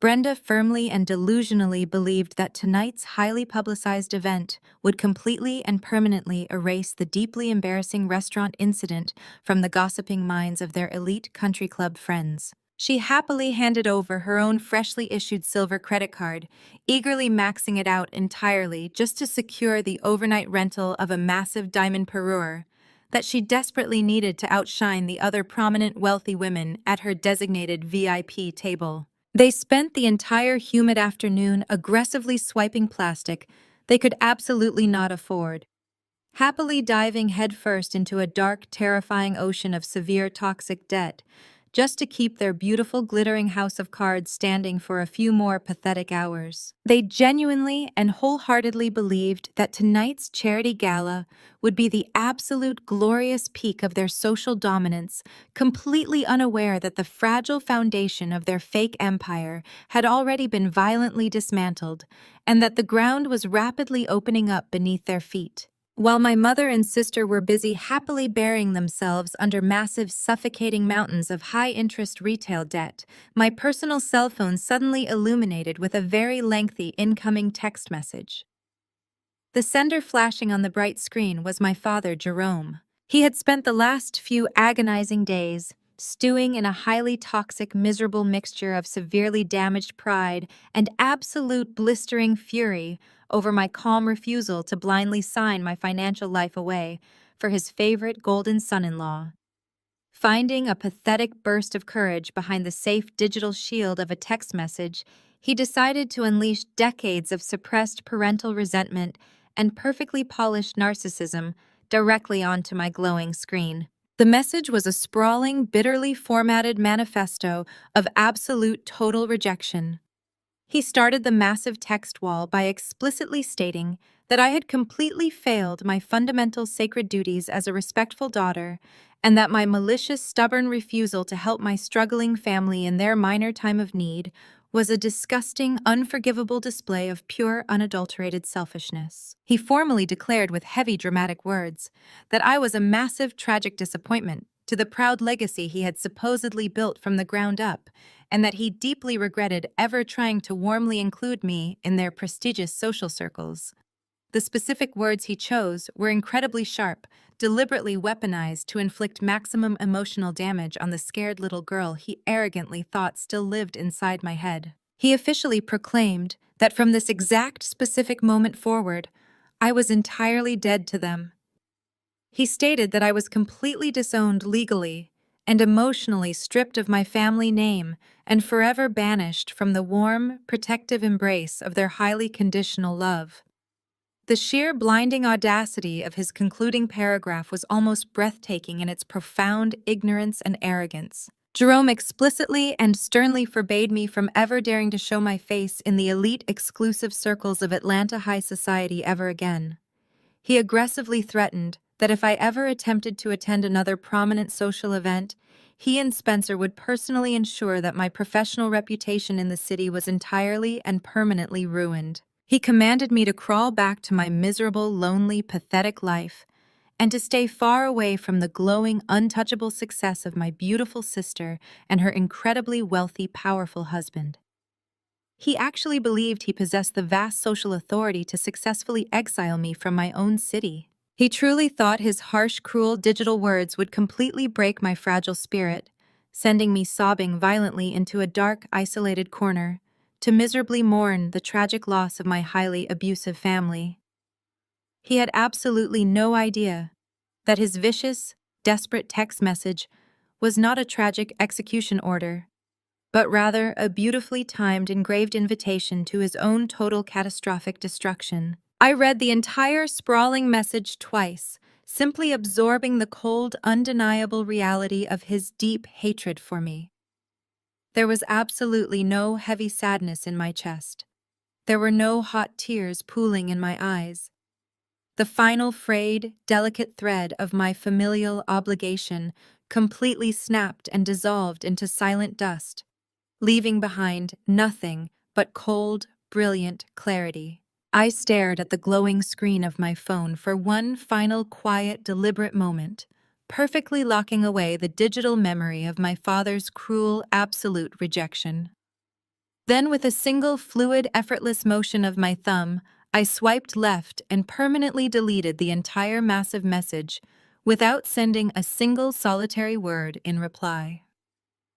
Absolute deafening silence is often the most terrifying and devastating response to a raging narcissist who is desperately seeking an emotional reaction. I casually tossed the phone onto my plush velvet vanity chair and turned my total undivided attention toward the magnificent heavy garment hanging silently in the exact center of my massive walk-in closet. Tonight was absolutely not just another mundane charity networking event. It was a highly orchestrated public corporate execution, and an executioner must always dress perfectly appropriately for the bloody occasion. My personal stylist had completely outdone herself this time, successfully securing a breathtaking custom-made couture gown direct from a highly exclusive private atelier in Milan. The dress was a flawless architectural masterpiece of deep midnight obsidian silk that cascaded around my athletic figure like dark, heavy liquid glass. It was entirely and scandalously backless, featuring a dangerously sharp plunging neckline and intricate hand-stitched jet-black Swarovski crystals that aggressively caught the ambient light like a violent starlit sky.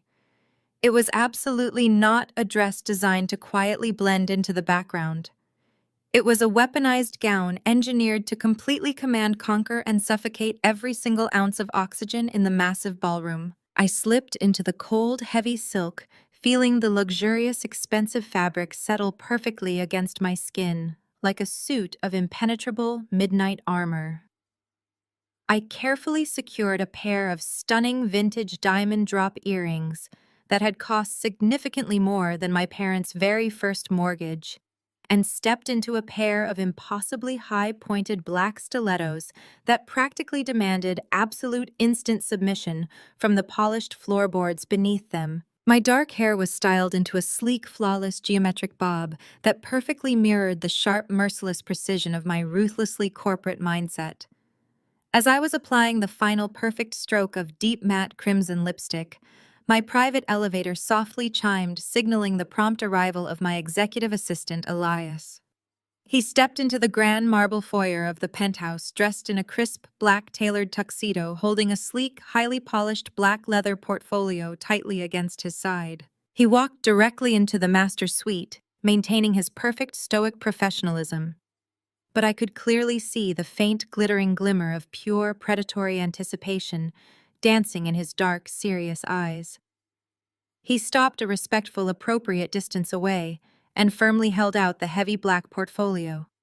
He quietly informed me that the final massive wire transfers had successfully and permanently cleared the federal banking systems exactly 5 minutes ago. Spencer Holdings was officially and completely dissolved. My private equity firm was now the sole indisputable legal owner of every single toxic asset, every fraudulent commercial loan, and every desperate secondary residential mortgage lien that Spencer had ever hastily signed his desperate name to. The massive financial trap was flawlessly, permanently set, and the heavy steel cage had officially slammed shut around my family's entire fake plastic empire. I reached out and took the cold, firm leather folder from his gloved hands, feeling the immense, terrifying weight of absolute total financial dominance resting right in my own palms. I looked at my reflection in the massive gilded full-length mirror, seeing a completely unrecognizable, incredibly powerful and dangerous woman staring back at me. The mocked, glorified office janitor was dead and buried deep in the dirt. The bitter, jealous sister simply did not exist. The ugly, ungrateful, disowned daughter was a total pathetic lie. I was the senior liquidator, and I was about to walk into the absolute most exclusive high society gathering in the entire state of Georgia to violently repossess my family's entire pathetic existence.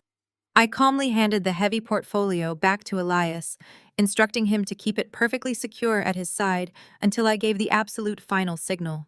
I grabbed my designer clutch, took one last deep breath of the cool, filtered penthouse air, and walked out the door to completely shatter their entire world. The grand ballroom of the Atlanta Heritage Charity Gala was an absolute masterclass in extreme opulence and untouched elite privilege.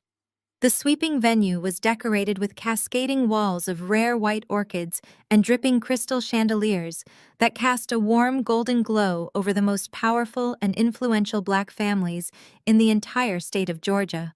Outside the massive double doors, the red carpet was completely swarmed by local media and society photographers who were desperately flashing their cameras to capture the flawless arrival of the city's absolute highest echelon. Walking right into this blinding storm of flashing bulbs and shouting reporters were my parents Brenda and Jerome, followed closely by my sister Vanessa and her husband Spencer. They walked down the plush crimson carpet with their heads held incredibly high, projecting an absolute master illusion of untouchable generational wealth. Vanessa paused every few steps to dramatically pose for the cameras, making sure the bright lights perfectly captured the heavy emerald green silk gown she had recklessly purchased on a highly predatory credit card just hours before. She offered the reporters a practiced haughty smile, completely soaking in the superficial validation she so desperately craved to fill her empty life. Brenda walked beside her wearing a heavily sequined silver dress and the rented diamond parure that sparkled violently against her collarbone. Brenda and Jerome waved to the crowd, acting like absolute royalty, gracing the peasants with their magnificent presence, completely blind to the fact that they were financially bleeding to death beneath their expensive rented armor. Spencer trailed slightly behind them, aggressively, working the crowd with the frantic, desperate energy of a drowning man grasping at floating debris. He wore a sharply tailored tuxedo and flashed a bright artificial smile, forcefully shaking hands with local city councilmen, prominent real estate developers, and wealthy hospital administrators.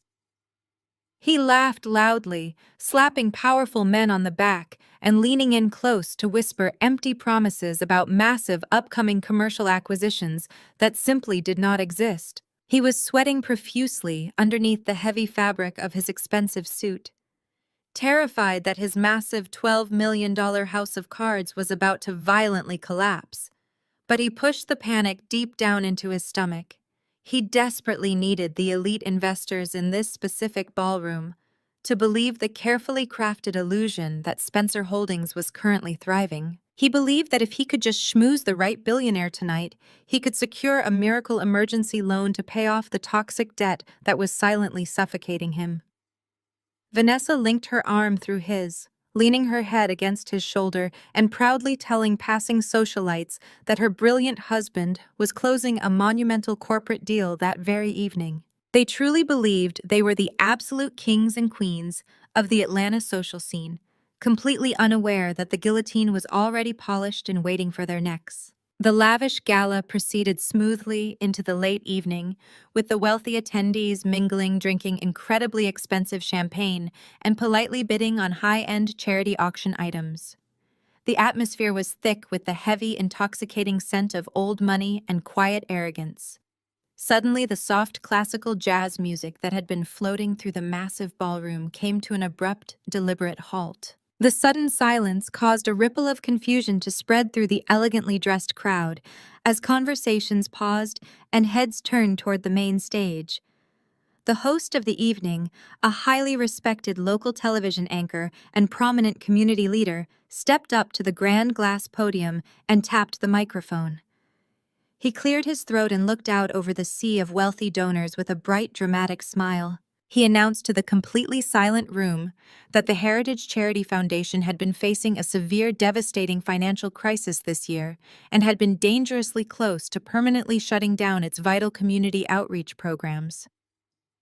A soft collective gasp echoed through the ballroom as the elite attendees absorbed the shocking news.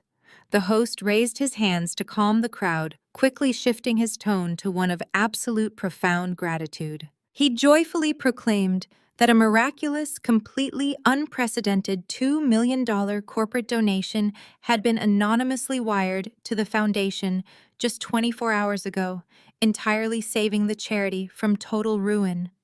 He proudly announced that the monumental donation came directly from the most ruthless and successful private equity firm on the entire East Coast.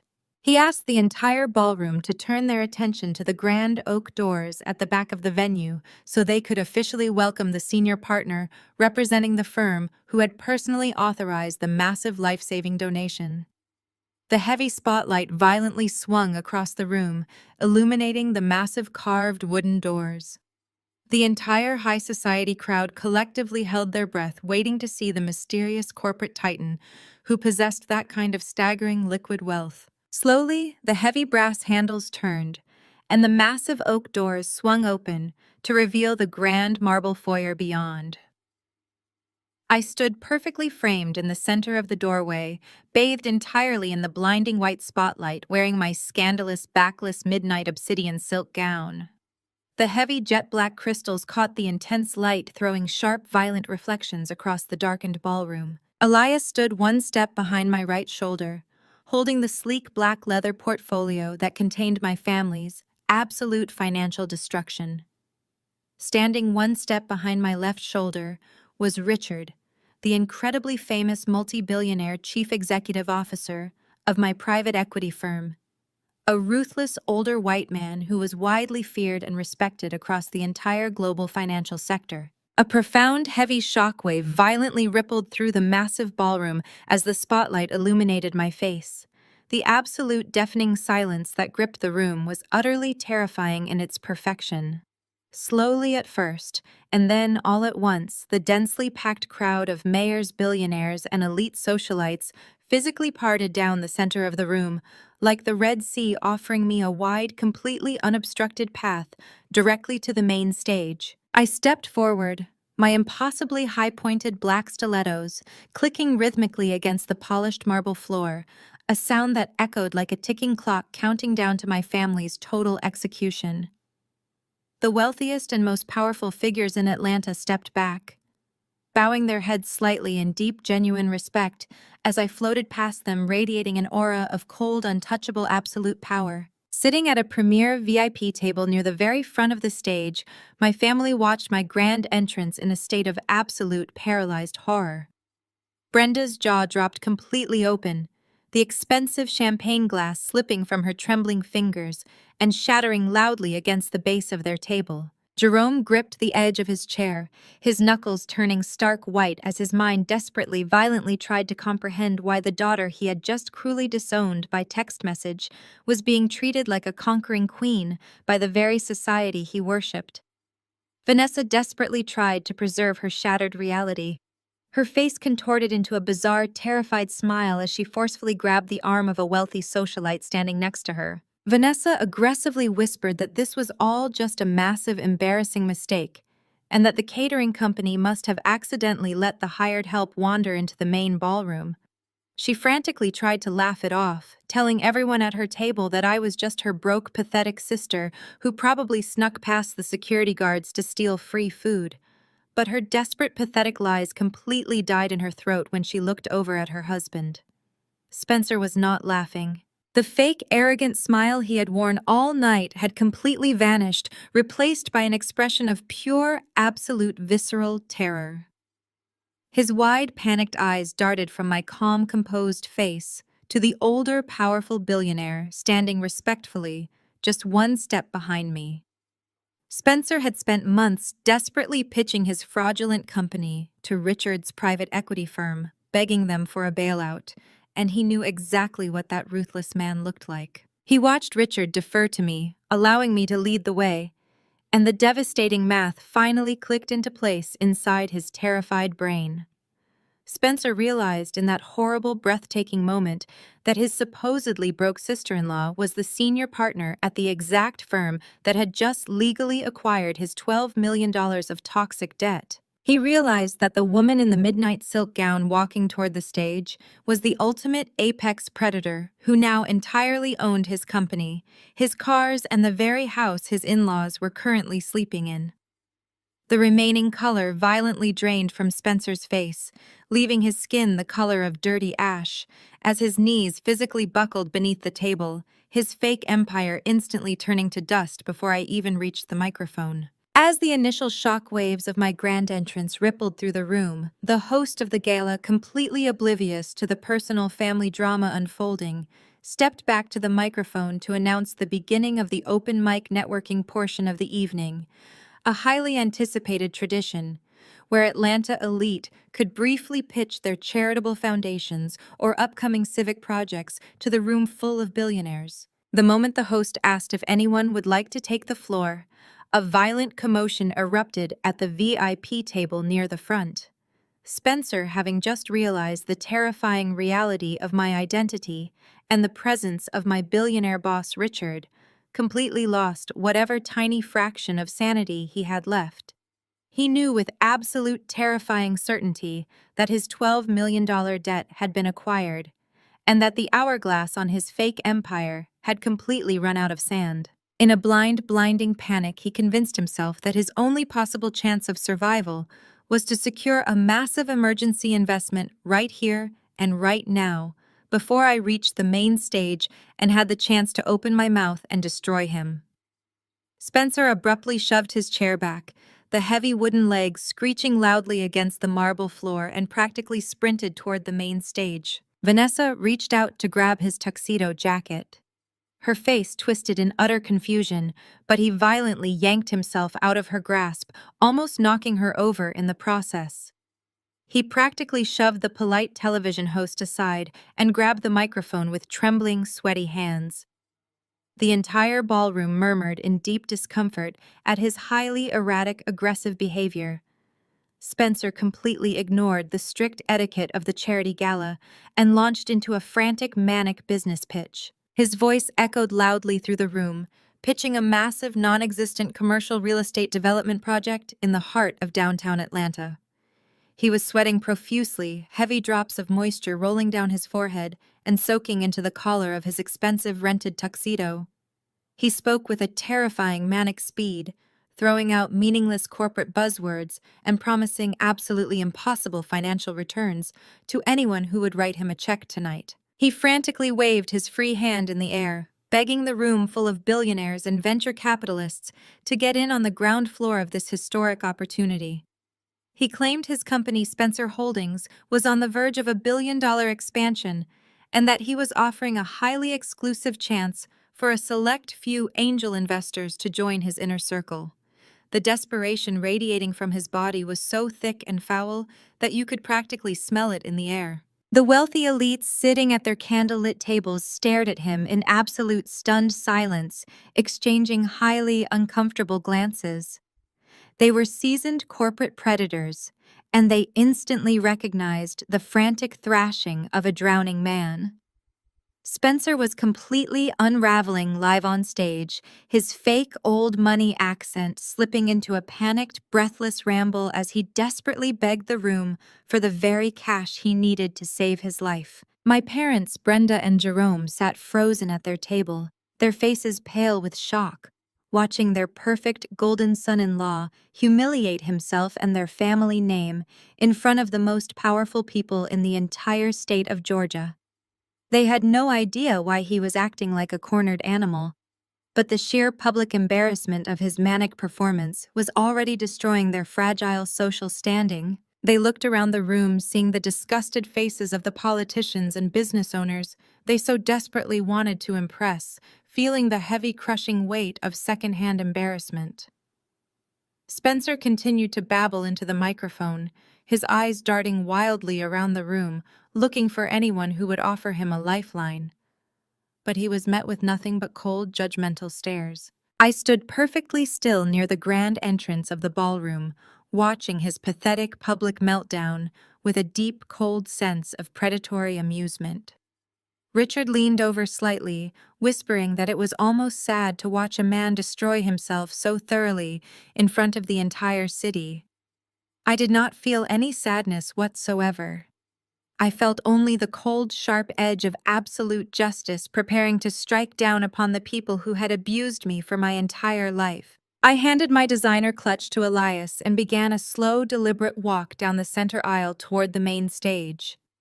The heavy silence of the confused crowd amplified the sharp, rhythmic clicking of my pointed black stilettos against the polished marble floor. Every single eye in the massive ballroom shifted from the sweating, manic man on the stage to the calm, powerful woman in the midnight silk gown walking toward him. The guests parted slightly as I walked past them, completely captivated by the intense aura of authority that surrounded me. As I approached the carpeted steps leading up to the stage, Spencer finally caught sight of me out of the corner of his eye. The frantic, desperate words completely died in his throat mid-sentence. His mouth hung open and his chest heaved as he stared down at me, his eyes wide with absolute visceral terror. He gripped the microphone so tightly that his knuckles turned stark white. But he was completely paralyzed, unable to move a single muscle as I elegantly ascended the stairs. I walked right up to him, my posture perfectly straight and my expression completely devoid of any emotion. I did not yell or scream or show any signs of the bitter, angry sister my family desperately wanted me to be. I simply reached out my hand and placed my fingers directly over his trembling hand on the microphone. Spencer looked like he was going to vomit right there on the stage. His breathing rapid and shallow, but he did not resist my touch. He was completely broken by the sheer magnitude of the power dynamic shifting violently against him. I smoothly slid the microphone out of his sweaty grip and stepped to the center of the podium, effectively pushing him into the background shadows where he belonged. The bright stage lights caught the jet-black crystals on my gown, projecting an image of complete and total corporate dominance across the silent room. I looked out over the sea of wealthy donors, billionaires, and local politicians who were all waiting with bated breath to see what the mysterious corporate sponsor was about to do.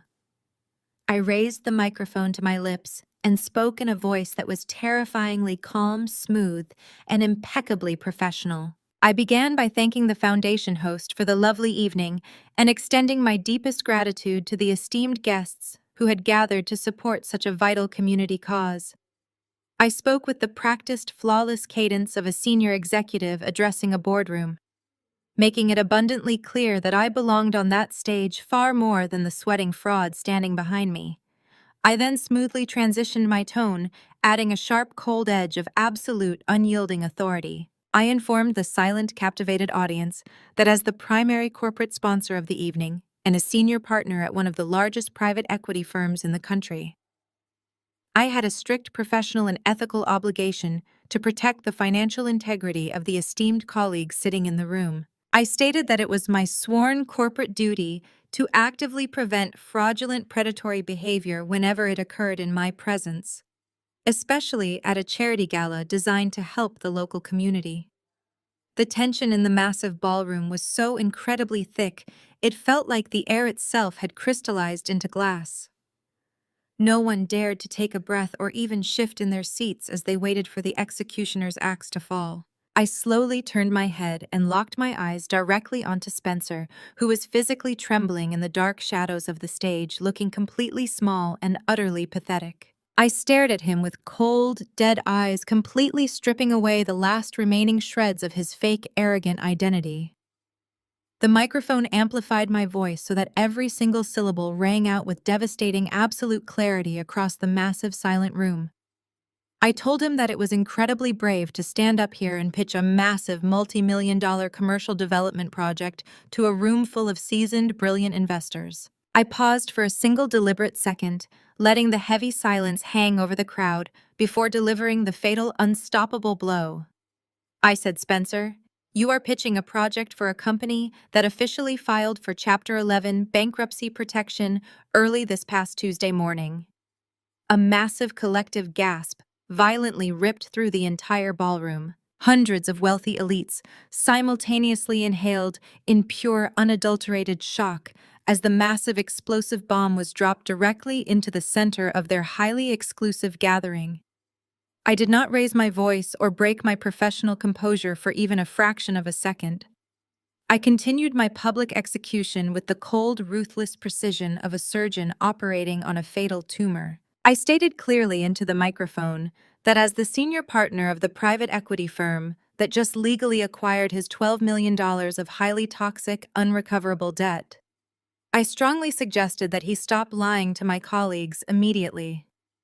The absolute horror that washed over the room was a breathtaking masterpiece of social and financial destruction. Loud whispers violently erupted across the candlelit tables as billionaires and bank executives realized they had just been aggressively pitched by a completely bankrupt, desperate fraud who was trying to steal their money. I turned my gaze toward the VIP table in the front row, where my family was sitting in a state of absolute frozen paralysis. Vanessa's face was completely contorted in sheer blinding terror, her hands covering her mouth, as the sparkling illusion of her perfect, wealthy marriage was violently ripped apart in front of the entire city.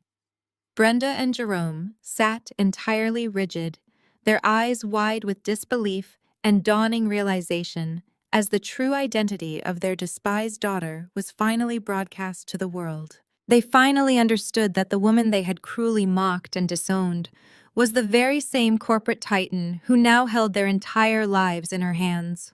I looked directly at my parents and continued speaking into the microphone, exposing the absolute hollow core of Spencer's fake empire so that no one in Atlanta would ever trust them again. I informed the completely captivated room that Spencer Holdings had absolutely no legitimate revenue streams, no successful commercial developments, and no actual corporate assets to its name.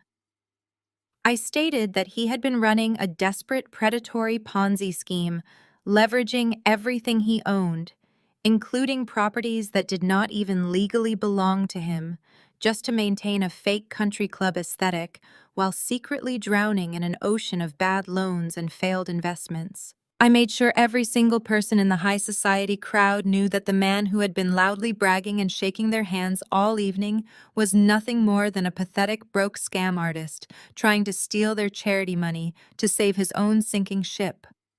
Spencer let out a choked, pathetic sob from the back of the stage, covering his face with his shaking hands as his entire existence was permanently and completely annihilated. He had spent his entire life looking down on people, thinking his white privilege and his fake old money background made him completely untouchable in this society.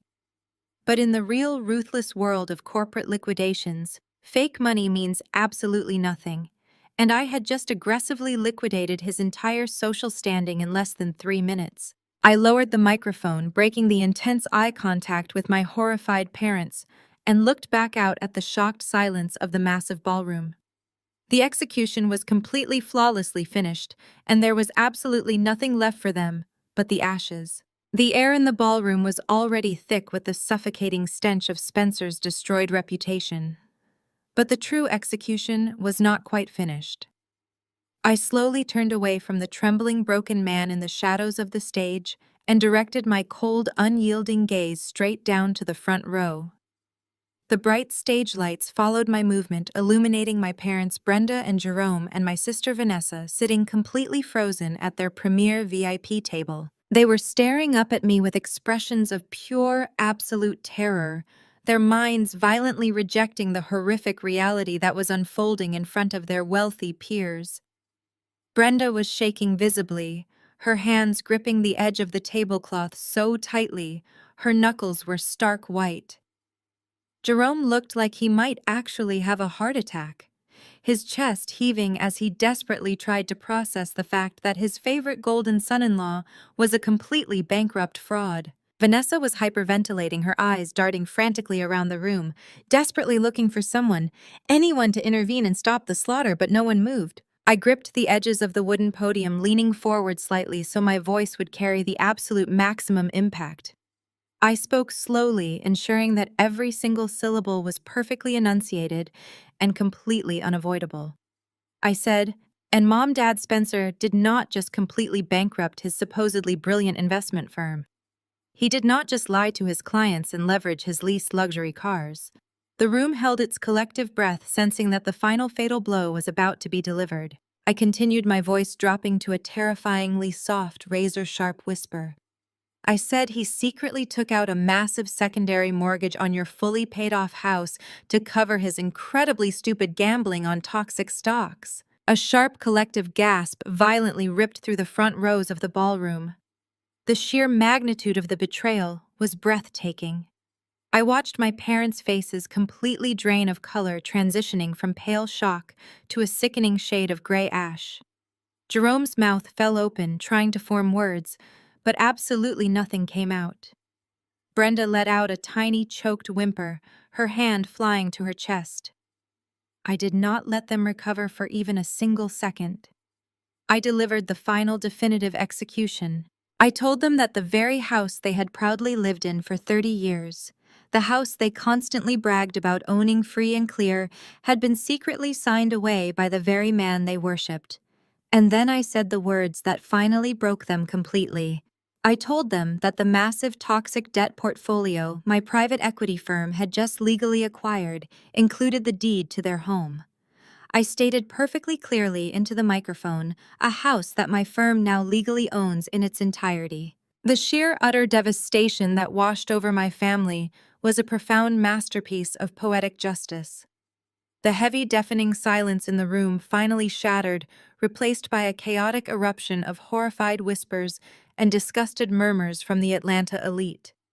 They were watching a prominent social climbing family being violently publicly stripped of every single asset they owned by their own despised daughter. The realization that Brenda and Jerome were completely penniless and officially homeless hit the crowd like a shockwave. Their meticulously crafted illusion of untouchable old money status had just been entirely incinerated, leaving nothing but a pile of pathetic, fraudulent debt. The sheer crushing weight of the absolute public humiliation was finally too much for Spencer to bear. The man who had confidently strutted into the gala, acting like a conquering corporate king, had been completely reduced to a terrified, sniveling coward. Realizing that the entire room was now staring at him with absolute, unadulterated disgust, and knowing that he was facing inevitable federal fraud charges, Spencer completely broke. He did not try to apologize to his wife. He did not try to explain himself to his ruined in-laws. He simply turned around and literally sprinted off the back of the stage. The sound of his expensive leather shoes scrambling frantically down the wooden stairs echoed loudly through the chaotic ballroom. He violently pushed his way past two bewildered catering waiters and bolted straight through the service exit, completely abandoning his heavily pregnant wife and her ruined parents without a single backward glance. Vanessa watched her husband flee the scene like a terrified rat, and the last fragile thread holding her sanity together completely snapped. The reality of her total absolute destruction hit her with the force of a speeding train. Her fake wealthy lifestyle, her leased Porsche, her country club status, and her entire arrogant identity were completely gone, wiped out in less than 5 minutes. She let out a loud guttural sob that sounded more animal than human, and her knees simply gave out. She collapsed entirely onto the marble floor. Her breathtaking, heavily beaded emerald green designer gown pooling around her shaking body in a tragic, pathetic heap. She buried her face in her hands, crying hysterically right in the middle of the most exclusive charity gala of the season. Surrounded by the very people she had spent her entire life desperately trying to impress. Brenda and Jerome did not even attempt to comfort their sobbing golden child. They were completely physically paralyzed by the terrifying realization that their perfect white son-in-law had left them absolutely homeless and utterly penniless. Jerome stared blankly at the empty spot on the stage where Spencer had been standing, his mind completely broken by the magnitude of the betrayal. Brenda remained frozen in her chair, her eyes wide and glassy, staring vacantly at the shattered pieces of her champagne glass on the floor. They had sacrificed their relationship with their own daughter to worship a man who had secretly stolen the literal roof from over their heads. The bitter, crushing irony of their situation was so incredibly profound that it had completely short-circuited their brains, leaving them sitting there like two empty, pathetic shells. The reaction from the elite Atlanta crowd was swift, cold, and utterly merciless. High society circles are incredibly protective of their exclusive ecosystems, and they have absolutely zero tolerance for desperate, pathetic frauds who attempt to infect their ranks. The wealthy billionaires, powerful politicians, and prominent socialites who had been politely smiling at my family just an hour ago now looked at them with pure, unfiltered disgust. They physically turned their backs on the sobbing Vanessa and the paralyzed parents, creating a wide, distinct circle of isolation around the ruined family. The sheer social shun was absolute and immediate. No one offered them a napkin. No one asked if they were all right, and absolutely no one offered to help Vanessa off the floor. They were officially and permanently exiled from the very society they had sacrificed everything to belong to. The host of the gala, clearly recognizing that the situation had completely deteriorated beyond repair, discreetly signaled the venue security team. 4 large, imposing security guards in crisp black suits swiftly approached the VIP table. They did not offer polite requests, they issued firm, unyielding commands. They instructed Jerome and Brenda to stand up and ordered the hysterically sobbing Vanessa to get off the floor. The guards formed a tight perimeter around the ruined family, aggressively escorting them away from their prominent table and marching them directly toward the main exit doors. The entire ballroom watched in cold, silent judgment as the family who had arrogantly walked down the red carpet acting like royalty was now being unceremoniously thrown out of the building like common trash. I stood perfectly still at the center of the stage, watching them being marched out of the grand ballroom. I felt absolutely no regret, no guilt, and no lingering sadness. I felt only the cold, crisp satisfaction of a completely flawless execution. I handed the microphone back to the bewildered host, offering him a polite professional nod, and gracefully descended the stage stairs. The crowd parted for me once again, offering me murmurs of deep respect and absolute awe as I walked back down the center aisle. The mocked, glorified office janitor had just brutally dismantled an entire fraudulent empire, and the city's elite now knew exactly who I truly was. I returned to my premier VIP table where Richard and Elias were waiting. Richard offered me a slow, approving smile, deeply impressed by the ruthless precision of my corporate slaughter. I elegantly took my seat, smoothing the midnight silk of my gown, and picked up my crystal glass of expensive champagne. I raised the glass slightly, offering a silent toast to the empty doors at the back of the room as the jazz band, taking their cue from the host, finally resumed playing their soft, elegant music, completely washing away the last lingering traces of my family's pathetic existence. 3 days after the spectacular collapse at the gala, The relentless Atlanta heat seemed to press down on the city with a heavy, suffocating weight that perfectly matched the desperate reality of my ruined family.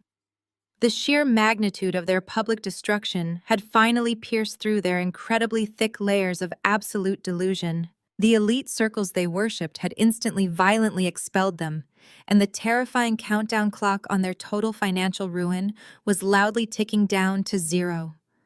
Spencer had completely vanished into the wind, leaving his heavily pregnant wife and her parents to face the massive, terrifying hurricane of debt he had secretly accumulated. They had absolutely nowhere left to hide and no one left to manipulate. Their only remaining option was the one person they had spent 30 years tearing down, the very daughter they had cruelly publicly disowned just a few days prior. My massive corporate headquarters buzzed with the usual intense, aggressive energy of multi-million-dollar acquisitions and ruthless financial negotiations. I was sitting in my glass corner office reviewing the final execution orders for the Spencer Holdings liquidation when my desk phone softly chimed. It was the head of building security, his voice unusually tense. He informed me that 3 individuals claiming to be my immediate family had somehow managed to slip past the outer security perimeter by aggressively tailgating a large delivery group. He stated they were currently standing in the main executive lobby, loudly demanding to see me and creating a highly uncomfortable scene for the passing corporate partners. I did not feel a single ounce of surprise. A cornered rat will always bite, and my family was completely out of options. I calmly instructed security to hold them in the lobby and to prepare for an immediate hostile escort off the premises. I stood up, smoothing out the sharp lines of my tailored charcoal suit, and walked out of my office to deliver the final execution. The executive lobby of my firm was a sprawling, intimidating space of cold white marble and towering glass designed specifically to make visitors feel incredibly small and insignificant. Standing right in the center of this imposing corporate arena were Brenda, Jerome, and Vanessa, looking absolutely pathetic. The polished, flawless facade they had maintained at the anniversary dinner was completely destroyed. Vanessa looked exhausted and terrified, her eyes red-rimmed from days of hysterical crying, her designer clothes replaced by wrinkled sweatpants. Brenda and Jerome looked entirely broken, their posture slumped and defeated, visibly aging under the crushing weight of their impending homelessness. The moment the heavy glass doors of the executive wing slid open and I stepped into the lobby, their desperate eyes locked onto me like I was their only lifeline in a violent storm. The sheer blinding hypocrisy of their sudden desperation was breathtaking.